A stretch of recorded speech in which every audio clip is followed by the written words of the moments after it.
Welcome back, Red Spotters. Actually, the Red Spotlight Podcast. I'm your host, Alexis J. Soto, Mr. Peter Martinez, back with you on the podcast that brings you all of the latest stories coming out of the world of movies. How are you doing? This is now I don't know, we're in the middle of November. Thanksgiving's coming up. It's crazy, all the stuff that's happening and how much of the year has already been done. But today we have a new movie review on Ghostbusters Afterlife, which everyone is talking about right now, as well as all of the latest stories, which include a new trailer for Spider-Man No Way Home, as well as some of the unsavory production problems on the film, and many more. Rants, arguments, shouting and screaming, I'm sure, of course, will ensue. Slurs. And slurs, probably, yes. Here on Red Spotlight number 357.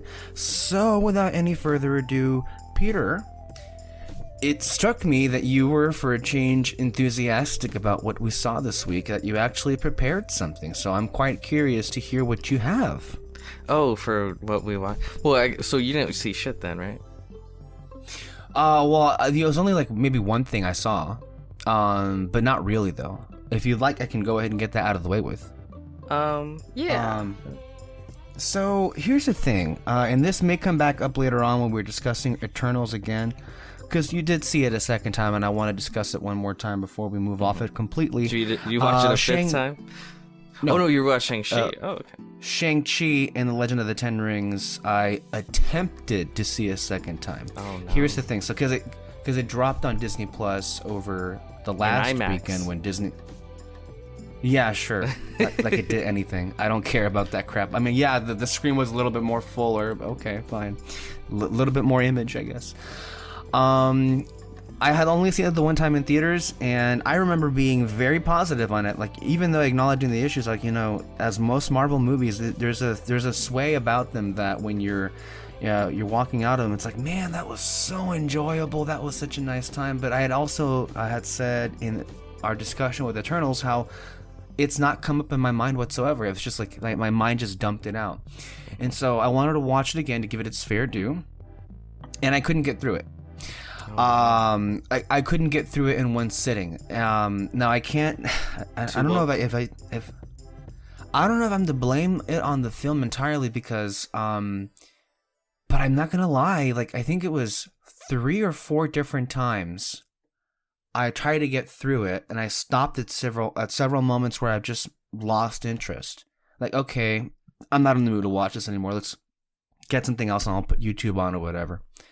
I would rather have watched YouTube, and I did several times when I stopped the film, and I still haven't finished it. I think I stopped right when they were going to do the flashback of like how the mom died.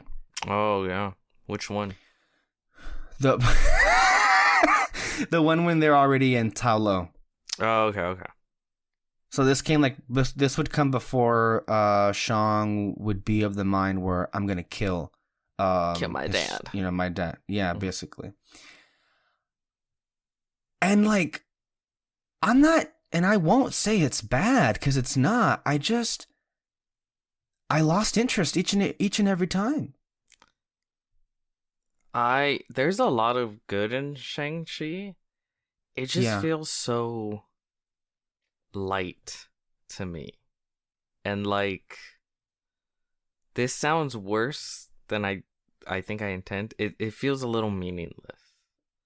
Like, it's just kind of, there's no weight, I feel. And I guess for a lot of people, they feel a lot of weight from the characters and all that, but it's fun. There's a lot of good action, but it looks like a Marvel movie for the most part. There are some good, that's what's weird.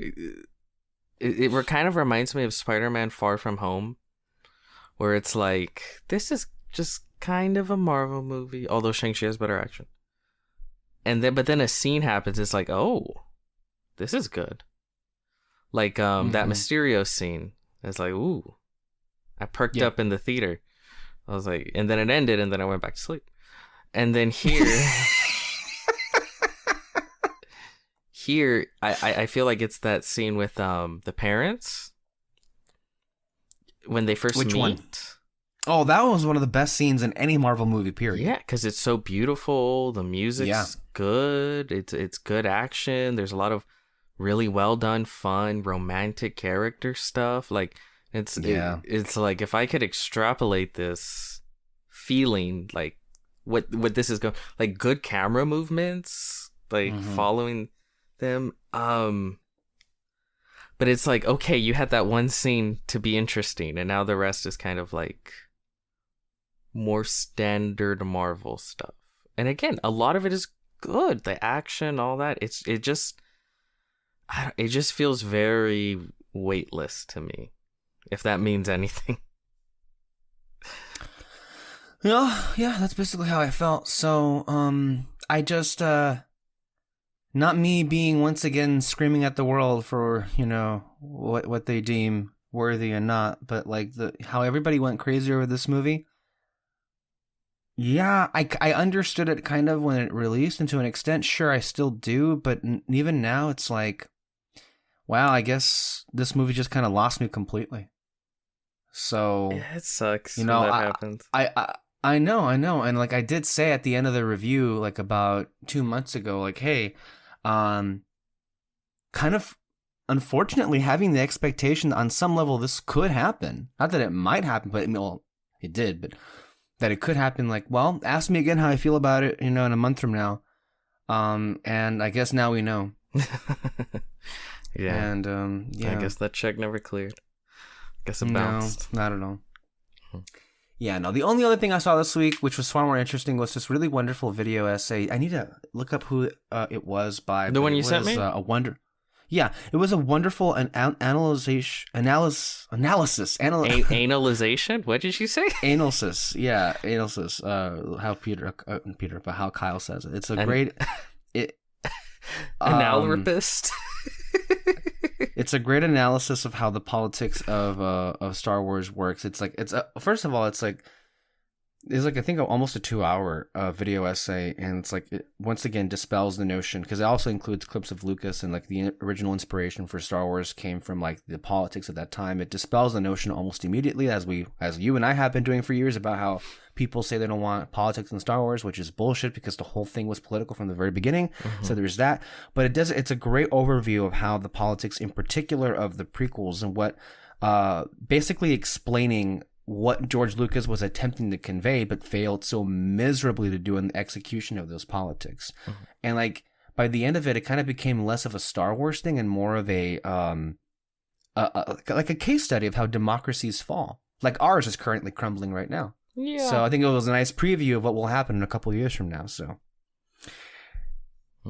that didn't help my state of mind, but it was a damn good essay. So it's called "How Liberty Dies." How poignant is it? With thunderous applause. I just made a joke about that. I know. That's why I was laughing. It's because I just recently saw that. And it's Arkin the American with a K-A-N. So if you want to go and look at that. And it also weaves in, it's not just like the prequel movies, but of course a big part of that is the Clone Wars series and those political arcs all woven in there. So if you want to check that out, that's some wonderful stuff right there. And that's about it for me. Well, like, just to say something real quick, the whole emergency powers thing was clearly like the Patriot Act. Yeah. That's clearly what it was. Okay. He very clearly talked about George Bush and how. Right. Yeah. One of the things that this guy talked about in his essay was the fact that maybe perhaps the reason why people were not so receptive to the politics in the Star Wars prequels were because of how much it spoke to the politics of that time. Maybe, but also the film and sucked. Remember, well, they did, of course, and I think that's the primary reason. I don't disagree with that, but we saw that kind of also engulfed another film we recently discussed, which was The Majestic, right, with Jim Carrey. Oh yeah, I think a review that Ebert wrote, I think, about how in another time it would have been love because it was not going with how the propaganda machine was filtering out what America should be about, socialism, communism, and all that stuff, that it was just out of step with what 2001, 2002 America needed things to be. If the lead was played by Jimmy Stewart, people would have loved it. Oh yeah. Yeah. And it was also weird, though. I want to say this off the top. We saw Ghostbusters Afterlife. I want to extrapolate one thing out of it because it's like not really spoilery stuff. Everybody knows Dan Aykroyd's in the movie because you saw in the trailer. So that's not a spoiler, right? Mm-hmm. Okay, so there's a point where he says about, it was the 80s, the Reagan years, and they were great. What the fuck was that? The 80s were great when it came to a lot of different things. The movies were great in the 80s. Mm-hmm. But this whole notion that America was at the tip top was kind of a fantasy because that was the foundation for how it has crumbled to the point that we are at right now. The genesis for all of our problems go back to that piece of shit Ronald Reagan and the 80s and Reaganomics and everything. That's what it all goes back to. And I'm not one to say that everything he did was terrible. Most of the things he did were terrible. And he probably was a terrible person too. So I'm just like, that really enraged me. I can't say many things enraged me in that screening, although maybe looking back, they could have, or they should have. But that particularly felt just weird and out of left field. And that probably was Aykroyd's politics probably infused in there. I don't know. It was just, that set me off. I don't know Aykroyd to be particularly... political? Right-wing? I don't know. I don't know either. I mean... like, did you hear what he said recently about, not cancel, but like humor? He's basically saying like, if he basically said something along the lines of like, that was Aykroyd that said that? Yeah, wasn't it Aykroyd? It's like, if humor's hurting people, like why do it or something like that? I think he said something like that recently. Aykroyd's always been a weird guy. I think that's just more of a, I can get technically, like, economically, America was good in the 80s, like really good. But who created that? Who was responsible for that? I know, but that's getting into too much, and it's a throwaway line. Yeah, I get it. Well, speaking of politics, I played. Oh, I'm gonna start with something I played and then something I watched.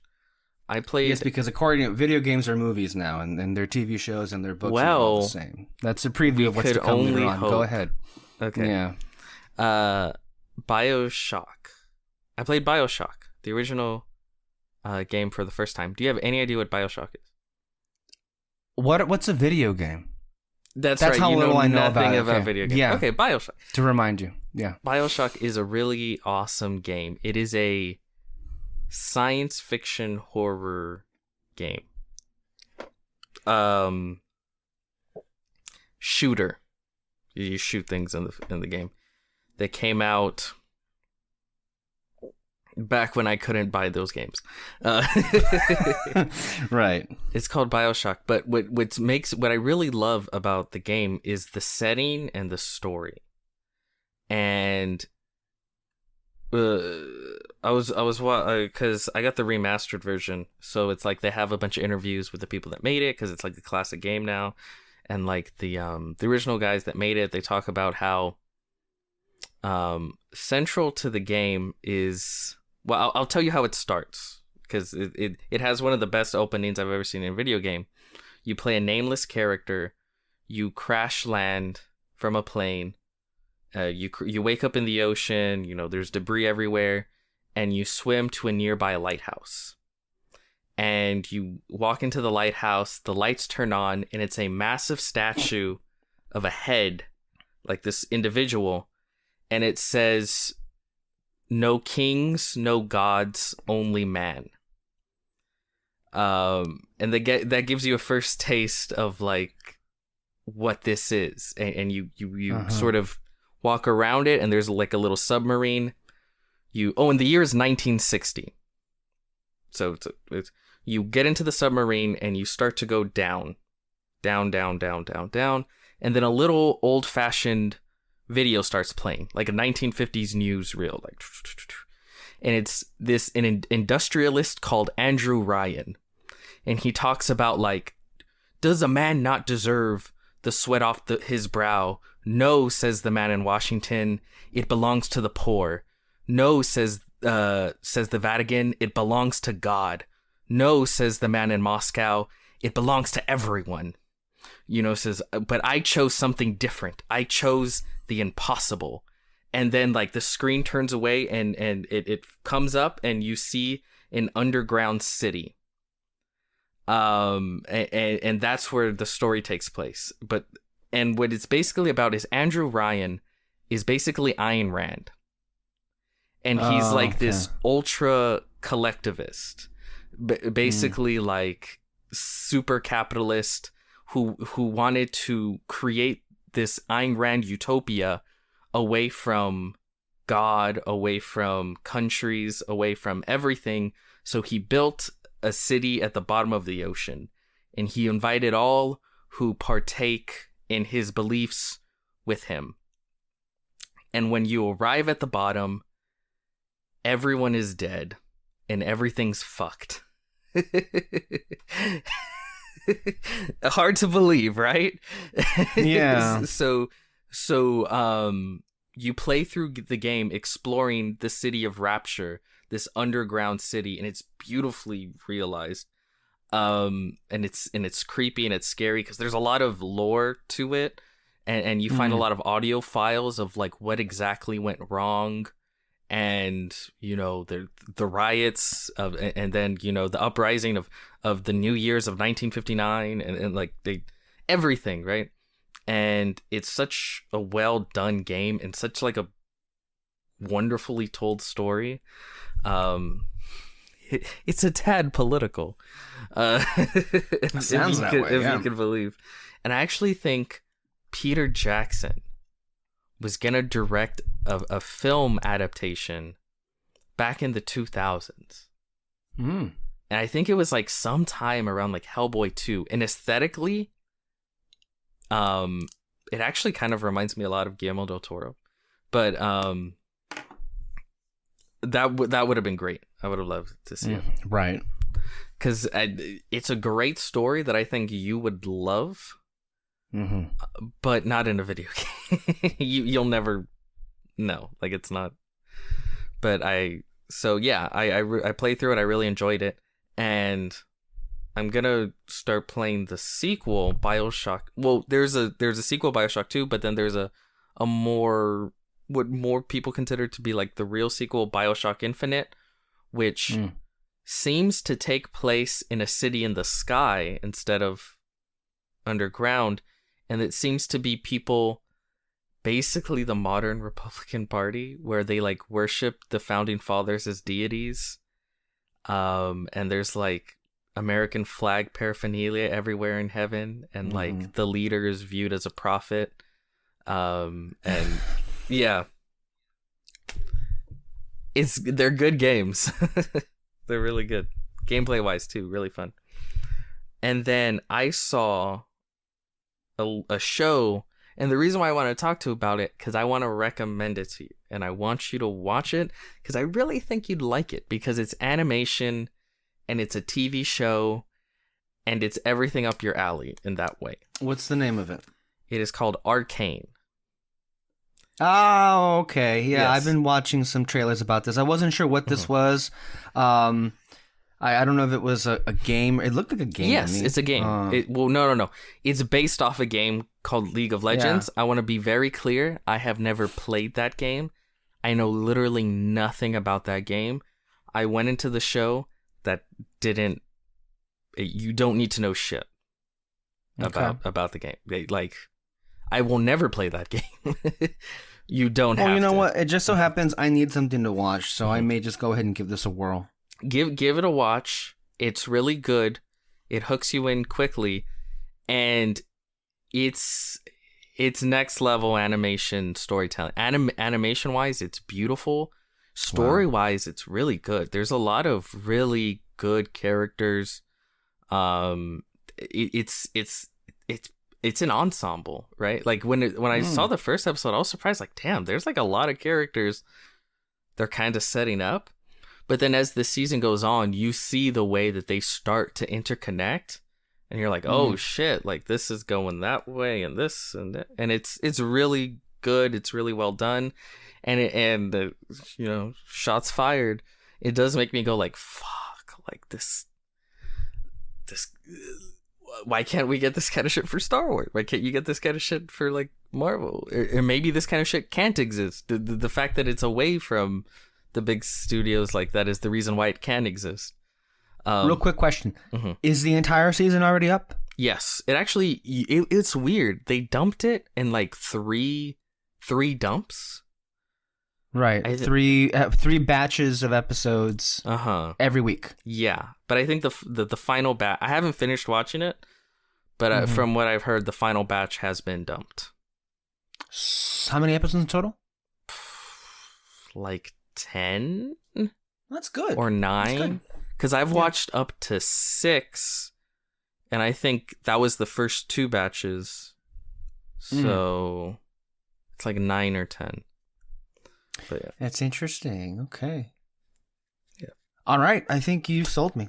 Yeah. I don't even know what it's about, but it's like, I mean, based on what you just told me, but like, hey, that sounds interesting. Check it out. No, to me, it's like, it's like, I don't want to oversell it. So maybe I won't say. We'll leave it at that. Okay, we'll leave it at that. Yeah. It's good. It's good. I'll say that. Yeah. Yeah, and that was the main 2 things that I've watched. And then of course I saw a little film called Afterlife, a Ghostbuster story. Basically, yeah. Is that it? Yep. Oh, real quick, I've been trying to catch up with some music because in this week there was this last like month or so, there's been so much new music. I already talked about how, this week both Bruno Mars and Adele dropped new music. So I've been seeing, trying to listen. Didn't she have like a concert or some shit? She had her own Oprah television special where she had a concert basically in LA and the lighting and everything. Yeah, like from what I heard about it, people were like going crazy over it. Is Oprah a human? Like, why do you ask that question? I don't know. She feels kind of just like an entity. Like, well, she is, and yeah. But I don't want to say. Okay, I don't want to say this in like in a demeaning way, but kind of like Mickey Mouse or like. Right. She's kind of like a. I don't know. She's transcended her human form to like, I don't know. Yeah. How old is she? Yeah. Never mind. I don't care. I don't know why I'm getting like this today. Anyway, I heard both albums and both are great. Go catch them. Yeah. And then also been catching up on the Dune score and the Eternal score and some other ones and everything. So you love your scores. I love them. Yeah, I got my own playlist. I got 1,000 songs on there, at least I think, with all my favorite scores. Apple Music. It's the best.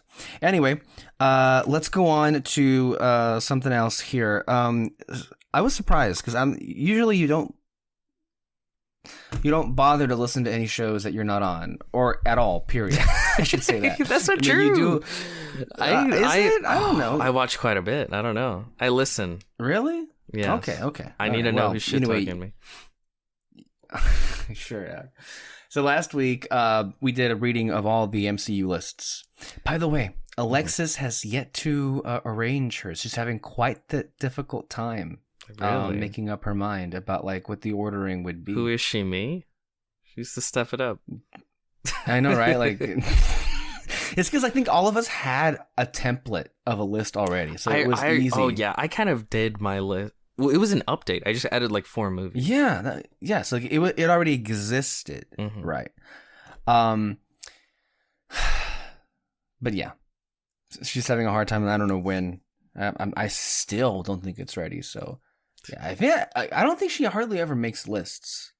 No. To be honest, except if it's Pixar or Disney or whatever. This is Disney related. Yeah, it is. But I guess she hasn't done a Marvel list before. Otherwise, she would have done something. A couple of things to keep an eye on. You seemed to have somewhat of you noticed, of course, I didn't include the television shows that you included in your list when I read them off, only because, well, of course, there were TV shows and not movies. And for those who have listened, there seems to be a dispute here because we just can't get on the same page about what constitutes the Marvel list and everything. And to be fair, though, this has gone back more than just Marvel, because you, Peter, have been saying for the better part of a year and a half now that, well, it's on Letterboxd. If it's on Letterboxd, it's a movie. How many times have you said that? Yeah, well, that's the standard. I You think think that's so? the standard the Oscars use, yeah. That if it's on Letterboxd, it's a movie? Yeah. Well, I'm not so sure in that particular thing, but let's backtrack off that. Mm-hmm. Explain to me why it is you want to have TV shows on your Marvel list. Wait a minute. Are you like... Did you bring me here to like make my case? Well, Is it's this like a because trial? I obviously... Well, you make me make my case all the time. I feel like, you put me on the spot. Why not just you put ambush you on the me spot? on Because, air? I don't know. You know me. I just have I have a low tolerance for bullshit, and it just seems like the height of hypocrisy how all of a sudden everybody wants to put these shows on their movies list because Letterboxd has all the Disney Plus shows on their app. Can I just say, Letterboxd is an amazing app. There is no second to how beautiful the interface is for how to categorize and find any kind of movie out there. But the problem is they don't just have movies on there. They have TV shows like Midnight Mass and Squid Game. And yes, Loki and what? They have movies and they have extended movies. See, that's one person's definition of it. But it's like, it would be one thing if they had all kinds of TV shows on there, but they don't. And they seem to have kind of a selective process to it. It's movies and extended movies. See, where do you get that description from? Because I don't think that's what Letterboxd... I'll put it...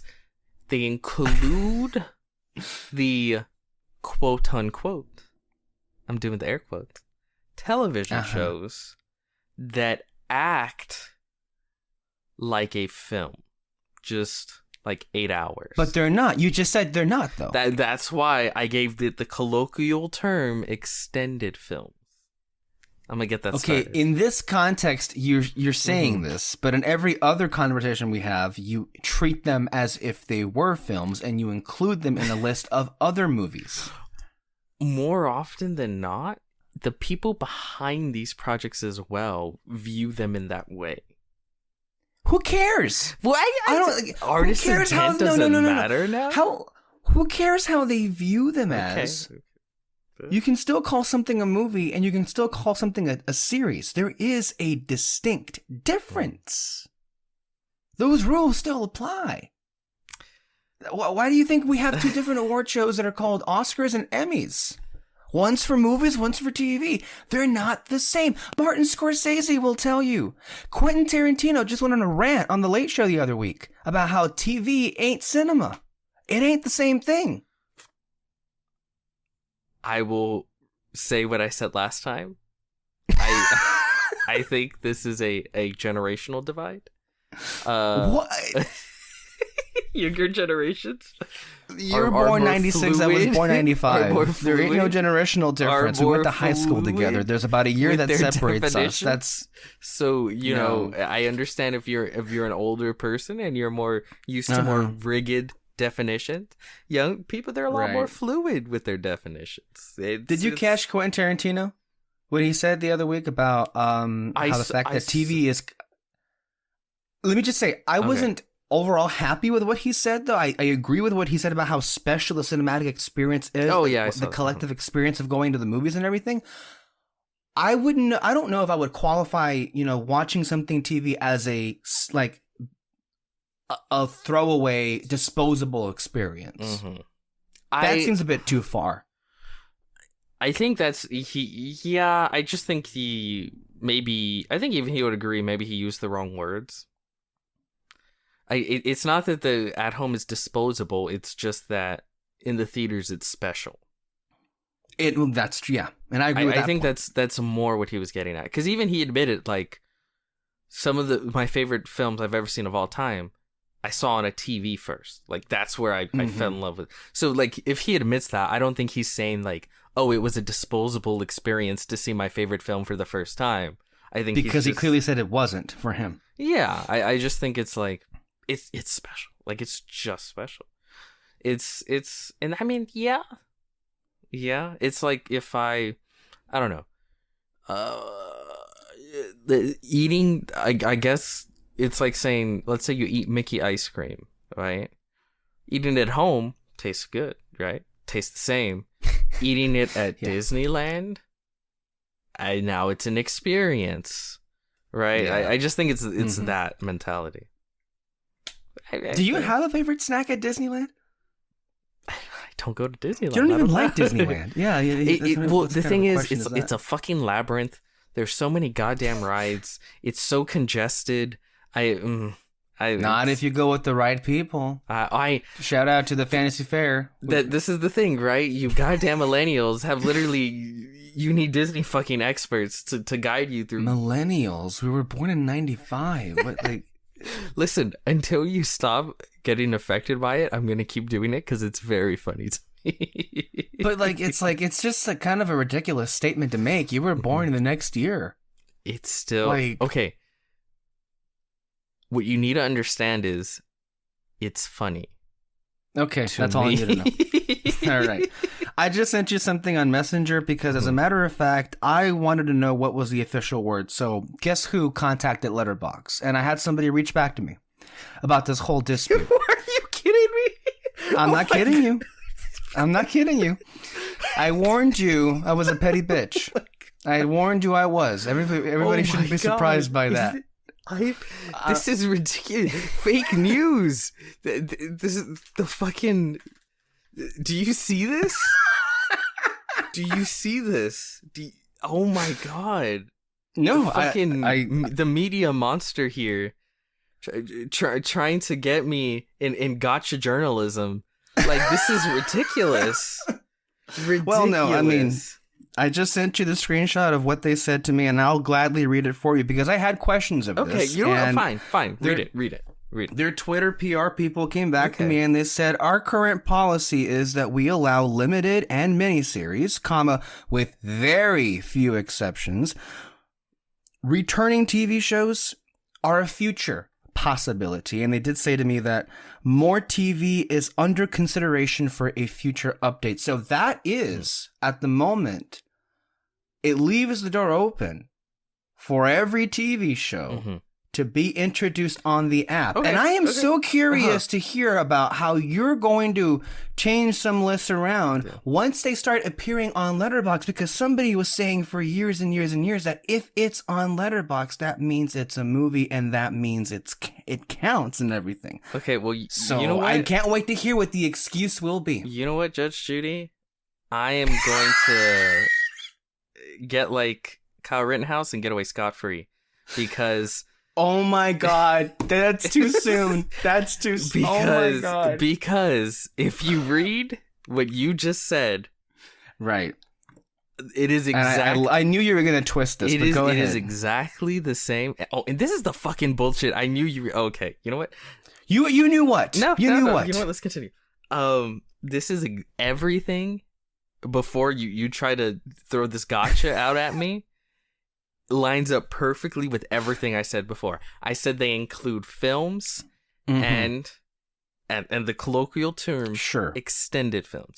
Now, with very few exceptions in the future. Clearly, yes, right? Yes. But we're not talking about the future.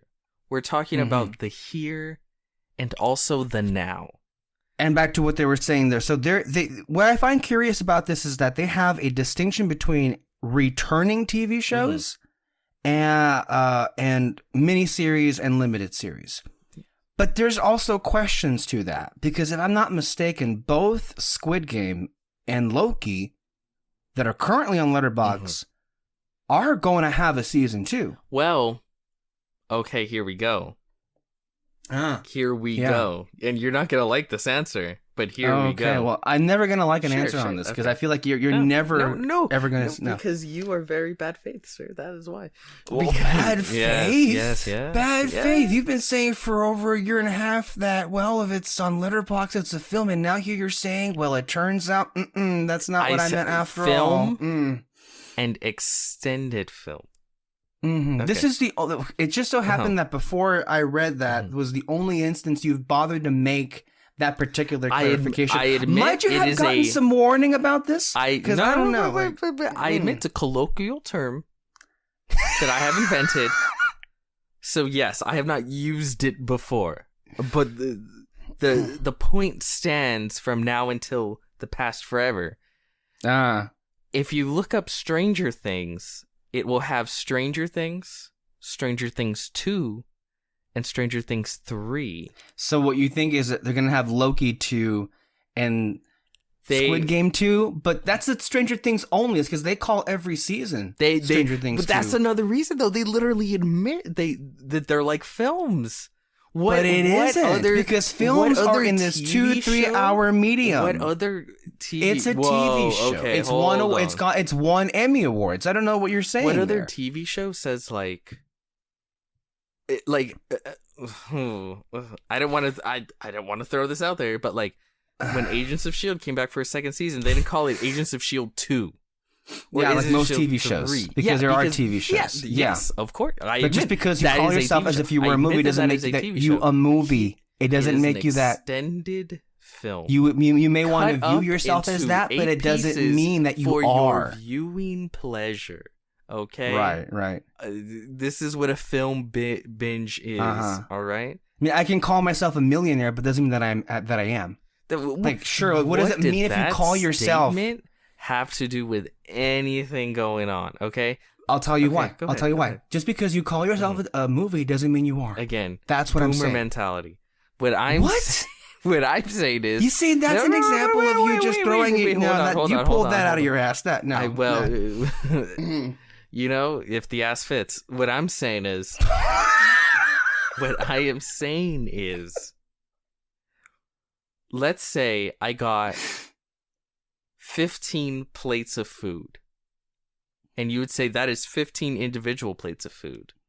Okay, what if I get one massive plate and dump all the plates of food in there? Is that still 15 plates of food? It's the same amount of food. I have here... I'm ignoring that because I don't even know at that point. I didn't understand what you were talking about. You can't even engage with the scenario. Sure. Okay. No, I am engaging with you, but it's like Letterboxd just said in their statement right there. Letterboxd said nothing different than what I already said. That's not true. It said our current policy is that we allow, with very few exceptions, limited and miniseries. They just made a distinction between what a limited series was and what a movie was. In their own words, they just said that, well, we don't just have movies on Letterboxd, we also have these series in there as well. So I want to make sure we don't forget that. I admitted that it is a colloquial term, extended film, for this unique phenomenon in which a mini series of sorts is technically also working as a film, even though it's extended. Explain to me, Mr. Martinez, why in past years, when our show did the top 10 of the year for every year since 2016, explain to me why we didn't include any shows on the top 10 list. Well, okay, see, this is you really shouldn't have brought that up, because I have attempted to allow extended films onto the list, and you said, fuck you, that's what TV. Kind of revisionist bullshit is that? The reverse was the case. The reverse was the case. I remember talking to you about wanting Stranger Things 3 to perhaps entertain putting that on a movie list. You were like, that's a TV show, it doesn't count, I don't want to get into it. That's what you said. You would need to provide the tapes. Man, I didn't think of you as a liar, man. I really didn't think you would actually do that. Did I call you a liar? All I said is you would need to provide the tapes. Because you've shown your hand so often. Shown my hand? What are you referring to? Conniving levels that you will go to? Like, look at this. You literally got in contact. Contacting Letterboxd to say no, but it's a serious question, and I wasn't the only person, by the way. That's a serious question. Why are there things on that app that are not movies? It's so that is a question, and I had to ask it because you insist on including TV shows on all of the movie lists now as if they were nothing. And now you want to retroactively pull in like the X-Men animated series or a video game into this list. Like, whoa, I can't allow this. Okay. I cannot allow this to go on. You're throwing out a lot. I understand. Take it down a notch, Grandpa. What I'm saying is, there is this unique phenomenon. Okay, we're not getting anywhere here. I mean, I have a slam dunk example that you have in the past refused to engage with. They say more TV is under consideration for a future update. Okay, what's your slam dunk example? Salem's Lot. What about Salem's Lot? It is over 3 hours, and it was released as a TV miniseries. It is regarded by most as a film, and you purchase it as a film. Okay. It doesn't change the fact that it was a TV series first. But that's... You're just wrong. And you want to regard it as a film? Okay, fine. It could be considered a film and a TV show in that particular unique instance. It does not apply across the board to everybody else. I agree. You know what? That's where I 100% agree with you. The only times I'm saying it does apply is these very unique circumstances that we see here on Letterboxd ourselves. So, with that being said, when they say more TV is under consideration for a future update, if and when they add in every other TV show under the sun, what say you then? That's a big if. I say, okay, sure, it's a big if. Sure. But what if it happens? Okay, what do you do what if it rains piss tomorrow? Like, I don't know. Like, what do you mean? See, talk about like pivoting and going away. How you're not is that answering the question. You're asking because you're not answering the question. I asked you a direct question. What are you going to do when they put all this stuff in? Well, it's not like it's at random. They said they're considering. It's literally under consideration, right? Sure. I'm asking you if they do that, which it seems like tomorrow. they do because they already have shows on there. So what are you going to do when all the other shows are there? We've already admitted those are unique situations. It's not the same as regular television. Okay, so you're avoiding the question entirely. You're not going to answer. I'm not avoiding the question. I'm just refused to partake in this possibility when it's not even happened yet. That's like saying like, oh, you think that guy's cool? Well, what if he stabbed someone in the face? Has he? No? Then what kind of question is that? So I don't think anybody's buying that, Peter. No, I think a lot of people are buying it. I don't know about that. Now explain to me then the MCU bullshit then. Because now, in the past week, you've made comments about when No Way Home hits theaters, you're going to retroactively pull in the Sam Raimi movies on your MCU list. Or the 97 X-Men animated series, because evidently they're reviving that series on Disney Plus under the banner of Marvel Studios. And Kyle told me yesterday that anything that has the Marvel Studios fanfare in front of it is technically qualified as canon. If you when you talk to Kyle, you bring that up to him, okay? What? That has nothing to do... His criteria has nothing to do. Yeah. I agree with that. But here's the thing. Okay. Before we even get off into our own differences here, then, are we just not going to agree on like what makes the list, and now everyone's going to free for all, and like you get to include this and you get to include that? No, this is where you're wrong. Because you just said that. Whatever Kyle says doesn't matter. He can do whatever he wants. You just said that. Except for you. And that's then that's where the issue stems from. That's not true. I remember a year ago. The issue stems from. A year ago, Kyle agreed you wanted to include The Haunting of Bly Manor on your top 10 list, and we took a vote. What? Everybody here, and Alexis and Kyle denied you. David agrees with me. He said it was weird. He said last week, go back to the tapes on the show, that he thought it was weird that you put the movies and the shows together. I got in contact with him, and I convinced him. That's how much. That's what can happen. You're a fucking liar. That didn't happen. Yes, it did. That didn't happen. Contact him right now. Oh my God, we're in the middle of a recording. You decided to drop this on me. You have stooped so low, then you just pull fantasies out of your ass. I stooped low. You literally went out of your way to get in contact with fucking Letterboxd. I contacted a legitimate source, and they gave me a response. So now I'm David a reporter. Is in a That's what they said. Legitimate source. Oh, you're a reporter. I provided you I provided you. Excuse me. I provided you. I'm like, really? He's the world's greatest detective. Okay, great. All right. I provided you the receipt of what Letterboxd sent to me. And now you're just expecting me to say that you had this off-camera, off-screen discussion with David of all things, and he like, you know what, Peter, you were right. Never mind. I retract that statement. Yet I have not seemingly seen that. Or why would I even believe that? It seems like you have little to no what's the word? Not belief. Worth. When it comes to the opinion of David Moreno. It's pretty sad, but I mean, if you truly find his opinion that unworthy, then I guess that's up to you. I just look, listeners of this show understand where we are.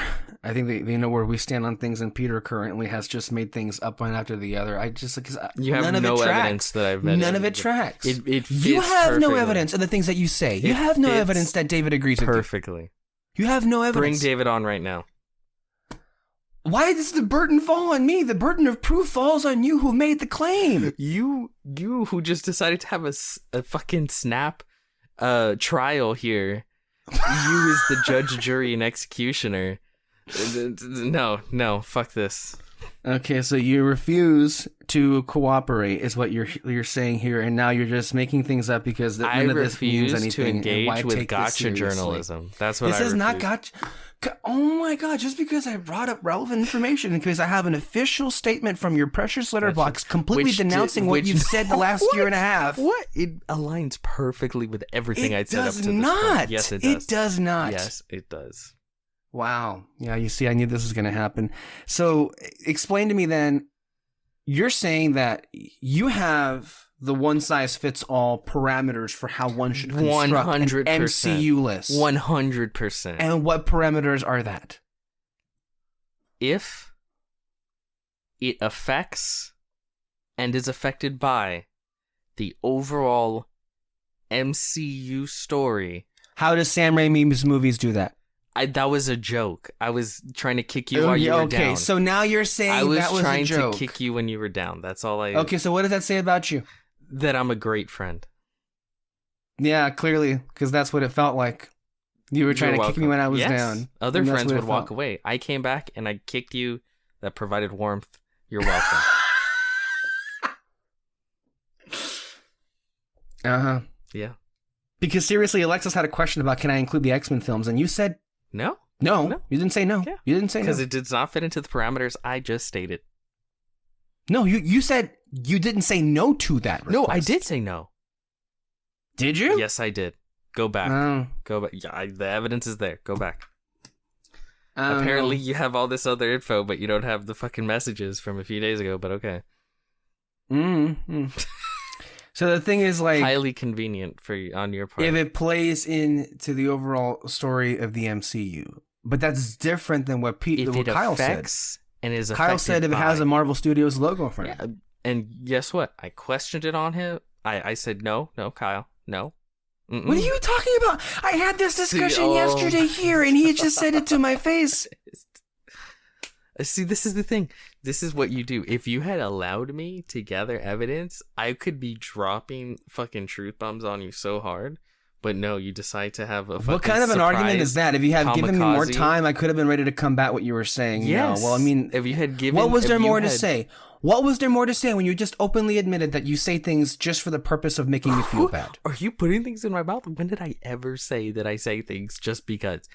You said you were kidding about Raimi and the Spider-Man movies being included on the list. I didn't do that just because I did it to kick you while you were down. That is two very different things. Yes. Mm.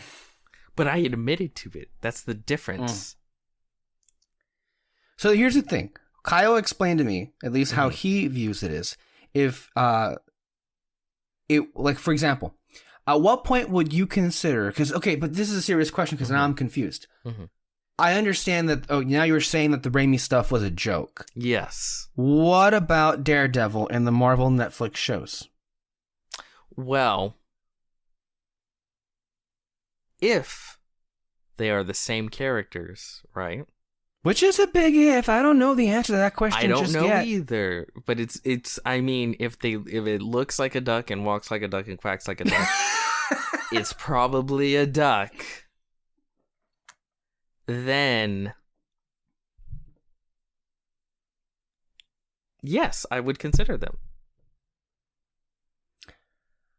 So that would mean then if it's in the MCU proper, right? Yeah. And something is featured that is related to something else, that means that we can just retroactively pull whatever that item was associated with and make that canon. Well, I mean, there's constant retroactive changes made all the time in the MCU, so I don't see why not. Right. Like the Darkhold, right? Like yes. the Darkhold that was on WandaVision, right? Yes. And if I remember correctly, you said, well, you know, when we did that review of WandaVision, that you weren't necessarily sure what all those assholes were talking about, how it that particular moment of the Darkhold being on screen just completely negated all the stuff that happened on S.H.I.E.L.D. Yes, I'm not saying it negates it.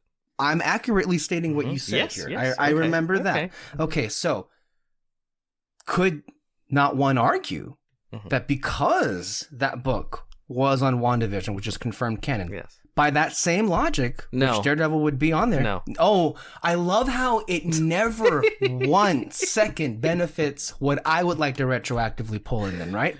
But for everything else, there can be an argument for it. Hold on. The reason why it's not evidence for, it's not evidence against, because it is not clear whether it is the same Darkhold, whether fair it has enough. any connection. I'm not fair enough, and that's the same. I agree with you. That's fair enough. Potentially you could, and again, like I just said before, there are a lot of retcons. You could come back and say, actually, this is the same Darkhold from Agents of S.H.I.E.L.D., or it's a sister Darkhold. They made 5 Darkholds. Who cares? Like, they do it all the time in the MCU. Right. That could happen. So at the time, and again, this is the same thing I said at the time. Check the fucking tapes. And I'm saying that's what you did say. I said it is not evidence for, it is not evidence against. Yes. That's what I said. Okay. We agree on that. But back to the whole Matt Murdock and No Way Home thing. Yes. Is there not the possibility that they leave it ambiguous enough that we can't tell if all of the stories that came in his show on Netflix are canon to this MCU?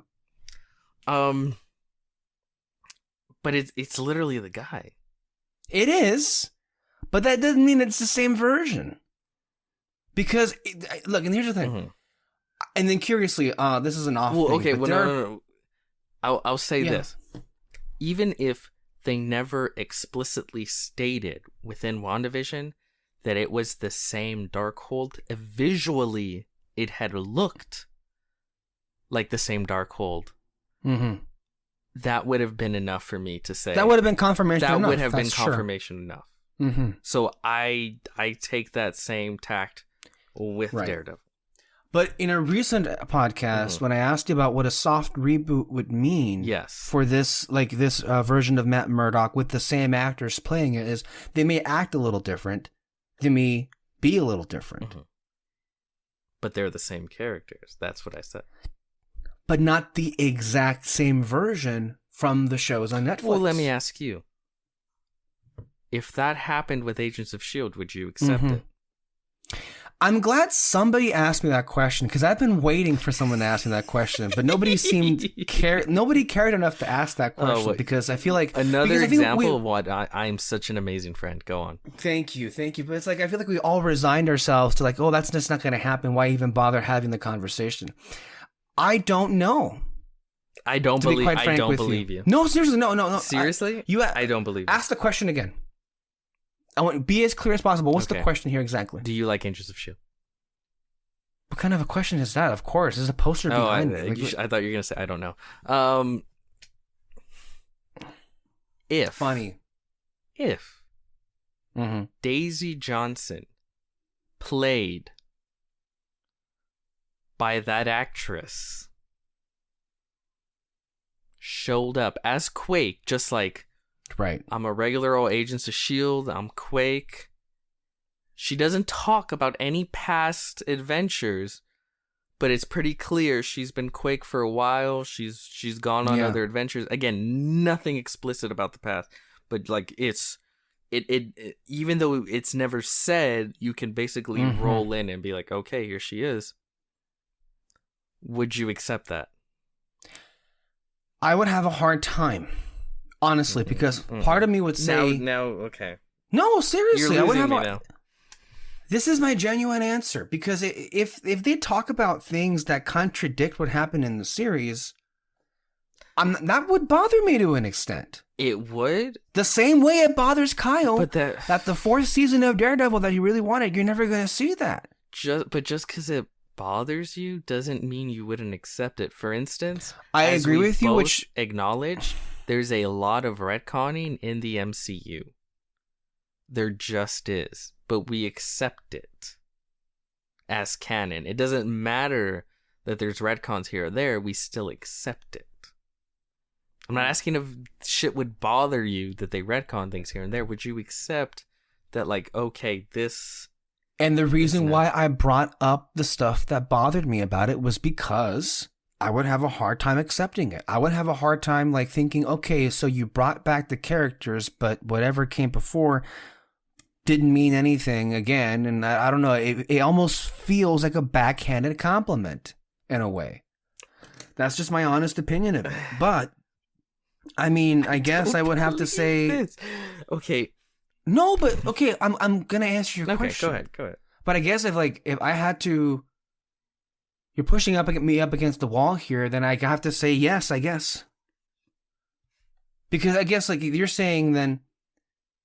But here's where I get confused. So if two characters with the same actors from a show appear, but they don't talk about anything of what came beforehand, or maybe even say some stuff that could have contradicted what came beforehand, that's still enough to just go ahead and pull in the series which they were pulled from as canon? That's what you're telling me. It's a soft reboot. It happens all the time. In fact, guess what? We watched a movie the other day that did the exact same thing, and no one questions whether I feel there should be questions, but whether they're connected or not as canon. No one questions that, despite the fact that it's a soft reboot. But I will bet you something. If that indeed ever does happen, where some of those characters come up, there will be 1,000 questions. Because there will be people who will be like, why the fuck would they have brought those people back? That show sucked and everything. There are going to be people who are going to be furious. What? Yeah. People love those shows. I'm talking about S.H.I.E.L.D., not Daredevil. Oh, well, yeah, absolutely. Yeah, you see, that's what I'm saying. Yeah, it's like, what do you think? I'm not talking about Daredevil. People are going to go crazy in the theater in No Way Home when they see Matt Murdock. We know that. It's like... I was referring to the other thing. I can't wait. Okay. Because, as we know, another name for S.H.I.E.L.D. is Voldemort. In the eye, and I might, I don't know. I'm not going to lie. I've considered walking out of the movie when that comes up. That's how angry I am about it. I'd pull a gun on you and make you watch it. Did you just say that to me? What? Okay. Now for the other argument, right? Okay. Yeah. So, Loki and the whole multiverse thing. Mm-hmm. Yeah. What do you say to the people who...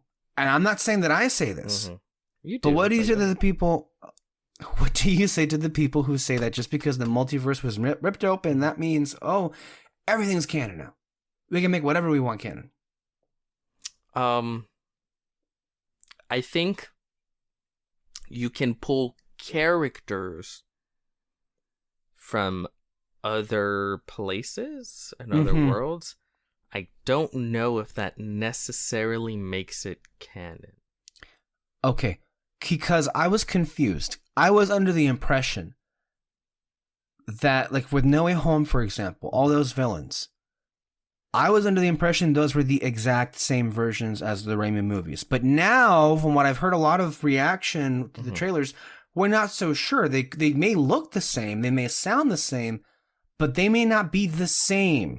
The exact same ones from those movies. And is that what? That's what I'm going with. They feel like an but alternate. why not just do it? Why not just make them the same? I don't understand. If you're gonna make it look the same and sound the same, why? Because if you look at those movies, I know it's not MCU, but that's why there's a multiverse. A portal hole does not open up, and Wong doesn't come in. When I go and see Spider-Man 2, right, there is not an end credits scene in which Wong is at the bottom of the water. And But you see, okay, now that's a problem I have with this multiverse thing, right? Okay. So if you're gonna have a multiverse with all of these different universes happening or existing, you really are gonna go out of your way to make them all feel tonally the same? You can't. There's no room for diversity. We can't have different worlds or like that feel different. I at that point I don't agree. I don't disagree with you, right? Like that's more of an artistic critique. Right, that's different. That's what I'm making. It's okay. Well, yeah. Then obviously that's one of my issues. I'm talking about the whole multiverse thing. Yeah. Because if you look at the What If TV series, which I did see, which none of you put on your MCU we have lists, not seen apparently. It. We are being even fair. though it is a multiverse show, and it does not play into the events of the movies. It will eventually. I know. I don't know if that's even true. I know maybe they may be seen, but I'm not sure if it'll play into the storyline, which that's a whole different discussion to have at this point. But I saw that show. And the biggest issue with What If was it's a multiverse of the MCU, but every single verse is literally the exact same universe with the exact same personality. Maybe to an extent there are some different, but like it's not different enough from the other. All of these different multiverses. The idea of What If is basically like the Oh, I know what the idea of What If. Why? Because let me. I wasn't okay. I was gonna make a point, but okay, fine. I'm petting him right now. I'm calming him down. Oh, fuck off. I was gonna say I know what the concept of What If is because S.H.I.E.L.D. did it first. Like they always do everything first in season 4. They literally had an episode called What If based on those What If comics in Marvel. Oh my god. Tussling his hair. Okay, there he is. He's calm now. He's calm. It's like the butterfly effect, right? It's what if you go back in time, everything is exactly the same, but we move this chair 3 inches to the left. How does everything change, right? And that's basically what if is. It's the exact universe you know, but what if you go in, and what if one decision ended up changed everything a different way, and then it changes from there. So it feeling somewhat tonally the same. Again, I understand your issue, the criticism from a creative standpoint, but I also understand why at a base level it would feel similar, because it literally is what if the MCU, but then this one thing changed, right? So that the other thing is I think when it comes to No Way Home, I feel like that's what it is. It feels like a what if. Like, what if, like, Spider-Man 2 is its own story over here, but what if Doc Ock was pulled out of the universe before he died? And then ended up in No Way Home, right? And the same for all the other villains. Right. That's what it feels like. They're pulled not from exactly the films that we had originally watched, but from an almost carbon copy what if alternate reality. That's the way I see it. This film is probably being rewritten as we speak, so that might change. But oh yeah, that's true. We'll get to that. It's a lot of things to get there. Yeah, I just like I'm generally don't know how we're gonna have another like list show that we've done for years now, because if we all can't agree on what makes a list, I don't know how we can have. We have all agreed. The only reason we have not agreed. Has not agreed. We is have you. Absolutely not agreed. I am not in agreement with the what vast majority of us have agreed. And if you were so honest about your politics, agreed, you would be okay with democracy. That means whatever I have to say is negated and doesn't mean that's just democracy, because... baby. Sorry. I don't know about that. That's not the way democracy is working right now. Have you seen the state of affairs happening out of Washington? That's not democracy. That's the difference. And you claim to have issues with that. But then you turn around and try and It would be one thing if I felt as if my voice was being heard here, but everybody just decided, let's have the TV shows. I don't know about That's democracy. Your voice is heard, and then I don't know how we're expected to have shows in the future if we can't agree on what makes a list and what doesn't. And it's like, I don't know, like the same way that every time we have a list, like Kyle at the last minute announces that even though there are only 10 movies left, let me just say, oh, by the way, my number one's actually 3 movies. It's like, okay, well then what was the point of having rules in the first place? I agree, 1 does not equal 3. Well, I don't know. It seems like that kind of falls on deaf ears, so it's like, I don't know. I don't know what to say. There are 26 MCU movies. That's it. Not 29 MCU projects. I love how you just like shifted to calling them projects now that we have confirmation that they're not movies, and you've just Extended the whole narrative.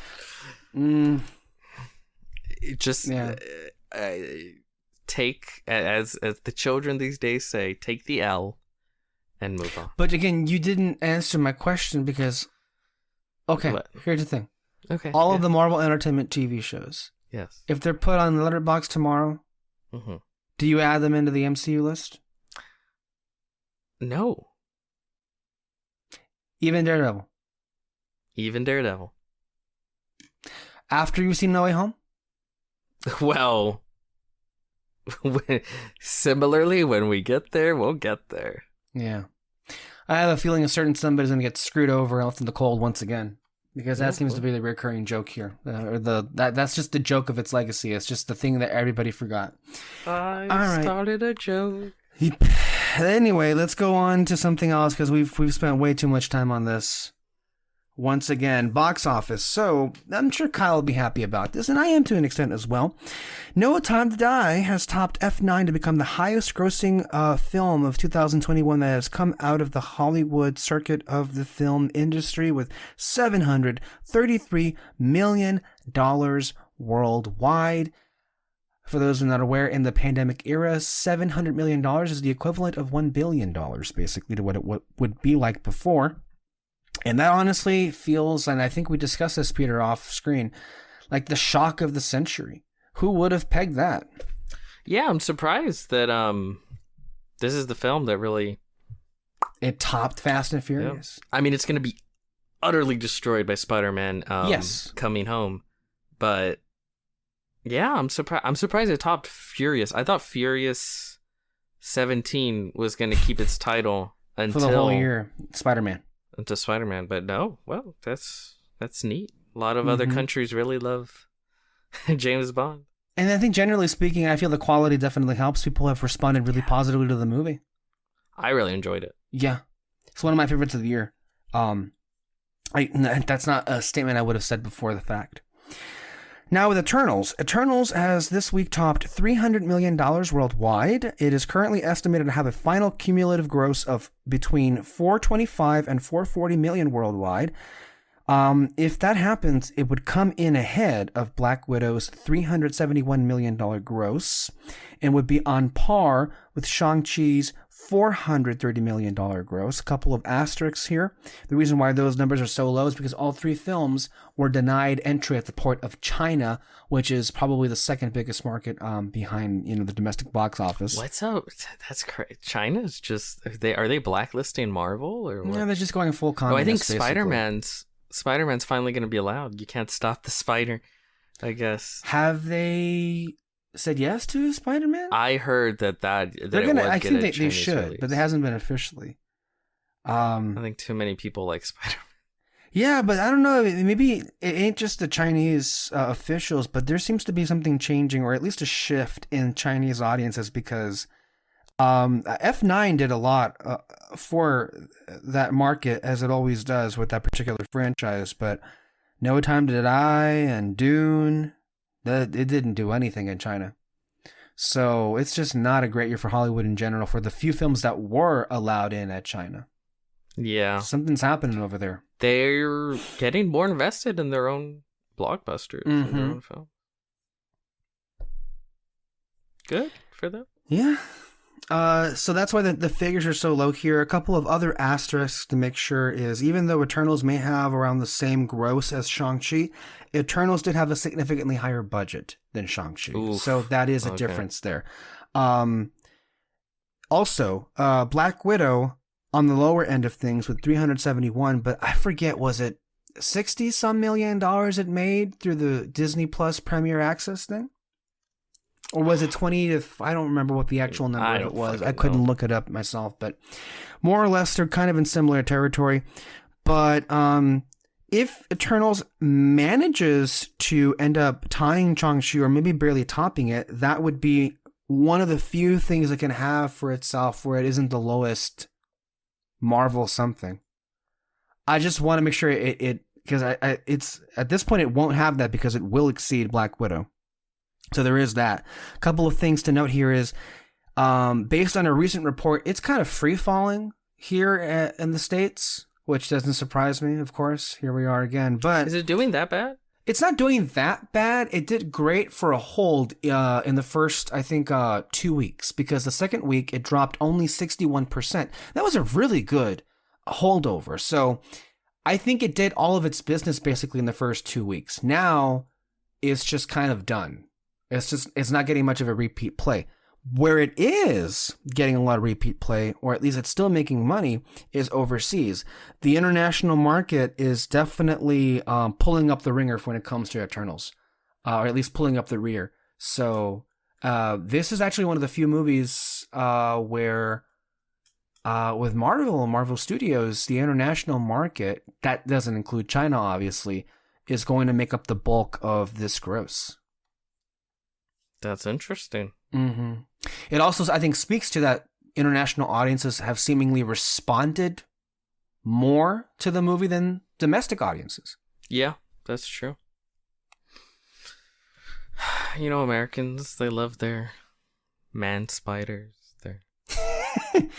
Well, it's like there's a lot of reasons that I think people may not have responded to the film, and it may have occurred to me that when we did our discussion, which I thought it was a really good discussion about the movie in and of itself, it may have occurred to me, or it did occur to me, that there may have been some reasons that maybe we didn't even bother acknowledging for why people wouldn't have responded to the movie, like basic rudimentary things. Maybe they were implied, but there were some. I was watching this video where they were talking about how this guy was saying, one of the main critiques he heard from his circle of friends about the movie was that there was no action. Oh. And of course, that kind of makes my heart drop because, well, that kind of is one of the notions or stereotypes, I would even say, of general audiences now and what they like. Like, it just kind of reaffirms that, like, oh, really? That there are problems with this movie. I like this movie a good deal, but there are problems, and we discussed those problems. But at no point did we have an issue with its supposed lack of action. We complimented the action, in fact, that was there because it was different. Action, it's If that's, I feel the people that are saying that are just saying it was long. It was too long for them. They mean to say that was. I think the real that's what issue. they mean to say. Well, I would hope that's what that would be. But I mean, the fact that there was, if in fact the critique was that there wasn't as much action as they would have preferred, that's like, well, I don't know. It seems to me that one of the things I found about the film that I appreciated was the fact that it did attempt to put that kind of on the back burner, because there really were only 3 major sequences, maybe 4, but the 3 big ones, there were 3 big ones, maybe a small one in London, but that was it. And a lot of the time was on, character and plot, which I guess that also means that a lot of people just don't like movies where most of them's just talking and conversations. I mean, but we already knew that. Yeah. So, that was that. And, I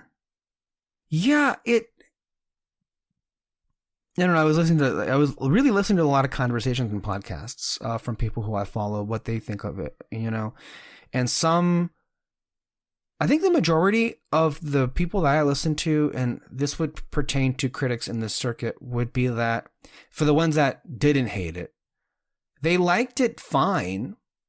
They had issues, but the overwhelming consensus was that this was by far the weakest Marvel movie of the year. There were multiple people that I listened to that vastly preferred clearly Shang-Chi and Black Widow to Eternals. Black Widow. I don't know who loves Black Widow, but there were people who preferred it to this movie, and I was like, wow, really? Okay, that's something. And it's just like kind of sad because here's a movie that tried to do something different. When I did appreciate the conversations of those that I think kind of were on our lines. One podcast that I found, and I shared some of the clips with you, was from the First Cut podcast with, I believe his name is Robert Butler III, RB3, and Ace Andres Cabrera, both of which were from previously SEN and then Collider with the Schmoes Know people. They would be on. That's where they come from. But their conversation on the movie was easily one of the best, I think, because it was an honest discussion about like, well, there are some things here that just weren't handled, that well, but it tried to do a lot of stuff that really responded to me. And for better or for worse, while the film may have been uneven at the end result of it, it caught my imagination. I'm still thinking about it. It stayed with me. And it basically brought up the point, well, if the critics can grade on a curve when it comes to all of the cookie cutter movies, like The Dark World or Iron Man 2 or whatever, well, perhaps then that gives me leeway from grading on a curve with Eternals because it tried to do something different with this movie. So I appreciated that conversation. All of this is a long-winded way of asking you. You went to go see it again, and I went to go see it with you. Yeah. We saw it a second time. Reason number 500 in podcast why I'm such a great fan. Yes, go on. Yes. I think that's the theme of this episode. So how do you feel about all of the commentary to the movie, the response to it, and then overall how you saw it a second time? The commentary is very interesting, as you noted, but I think you kind of went into detail about everything that's so interesting about it. For me, I can't say that my feelings on the film changed from the first discussion that we had, but what I can say is that my beliefs are solidified right now, and that is I do like the film. I like the film. I absolutely do. And like you said, there's a lot of issues with it, but it goes for a lot of things, and for better or for worse, a lot of those things they connect with me. And I do find enjoyment. Like a lot of people say like, oh, it's really boring and stuff like that. It may be. Like I can see how it's boring for some people. Sure. But for me, for whatever reason, it connects. Yeah. You know? And that's just what happens sometimes. Some films, they just connect with you. And for me, yeah, I like it. I do too. And I think by that third time, I liked it quite a bit. In spite of its many flaws. And I think like for me, I don't think any of my problems with the film fundamentally, well, save for two, but most of the issues that I had, I think were reaffirmed with every viewing. I think the two problems that I had that kind of softened dramatically by the third time was I kind of felt, okay, I get Icarus now. I'm not like, cause I really hated him and like, it just felt like nothing but distaste for it. And I understand what was being gone for basically with him. And I get, okay, now I get it. And I can buy more into the characterization of it. The other thing I bought more the third time around was the non-linear storytelling approach. Because, yeah, I know that the issue goes back to there being 10 main leads, but it bothered me significantly each time I saw it in theaters, the movie, basically. How it significantly it goes, more? No, it bothered me significantly less each time I saw it. The fact that we go back and forth in the timeline of events and everything. So I think that's a sign to me that I've accepted that and have moved past that issue. But there were also other things that I felt that were reaffirmed. For me, some of the stuff, now while a lot of what Kingo and his valet in the movie, a lot of what they do and a lot of what they say is hilarious. Mm-hmm. Certainly a lot more than that Spider-Man trailer. We'll get to that in a bit. Oh god, yeah. There were moments where like, yeah, this just doesn't work. This is too much. One of the moments I pointed out was like when Athena gave this wonderful pick-me-up speech to Cersei. And then Phastos comes in and he's about to remove the orb from her chest, to kind of like come up with a mechanism to where they can all unite and take down the Celestial. And as he's about to do that, the music's building up and then it cuts off and then like Athena's like, don't kill her. And it's like that just kind of killed the flow of what you were going for. And that's an example of like of other moments in the movie where that joke shouldn't have been there. But I think what's worked for me is that I feel really like I kind of love this movie for the fact that I didn't at first, and it's not great, but it's a reminder of like how there are movies out there that you really can't defend as good and they have a lot of problems, but you still just kind of connect to, and that's awesome. And over the weekend, I was like surfing through Disney Plus, and I was catching some sequences of 2 films of which I probably would be hard pressed to do either of those things, defend or call good, but are moments that I just love, and I just kind of love them in general despite their flaws. And that would be Star Wars Episode 3, Revenge of the Sith, and Pirates of the Caribbean at World's End, 2 films that are much maligned. Although I noticed in recent years they have had, I think, a little bit of a following, which like pushed back on the initial narrative on those movies, which that they weren't very good at all and they had so many problems, which they do very much. But like that kind of coincided with me like making up my final feelings on the Eternals, where it's like, you know what? It's really special that I can have a movie where there are things that I can't defend, but you know what? Fuck it. It does more than enough for me that by that 3rd time, I was like, I really dig this. And it's so interesting and it hasn't left my mind. That's like, yeah, I really like this. And it kind of goes to show you where it's like, this is why I want more of this stuff from Marvel. Because look at my reaction to Shang-Chi, where it's like, I tried watching it a second time and I couldn't get through it. Shang-Chi is good, but it's there's hard to make a connection with it.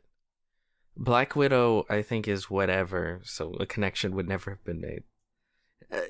And I think you can arguably say that Eternals might be bad, but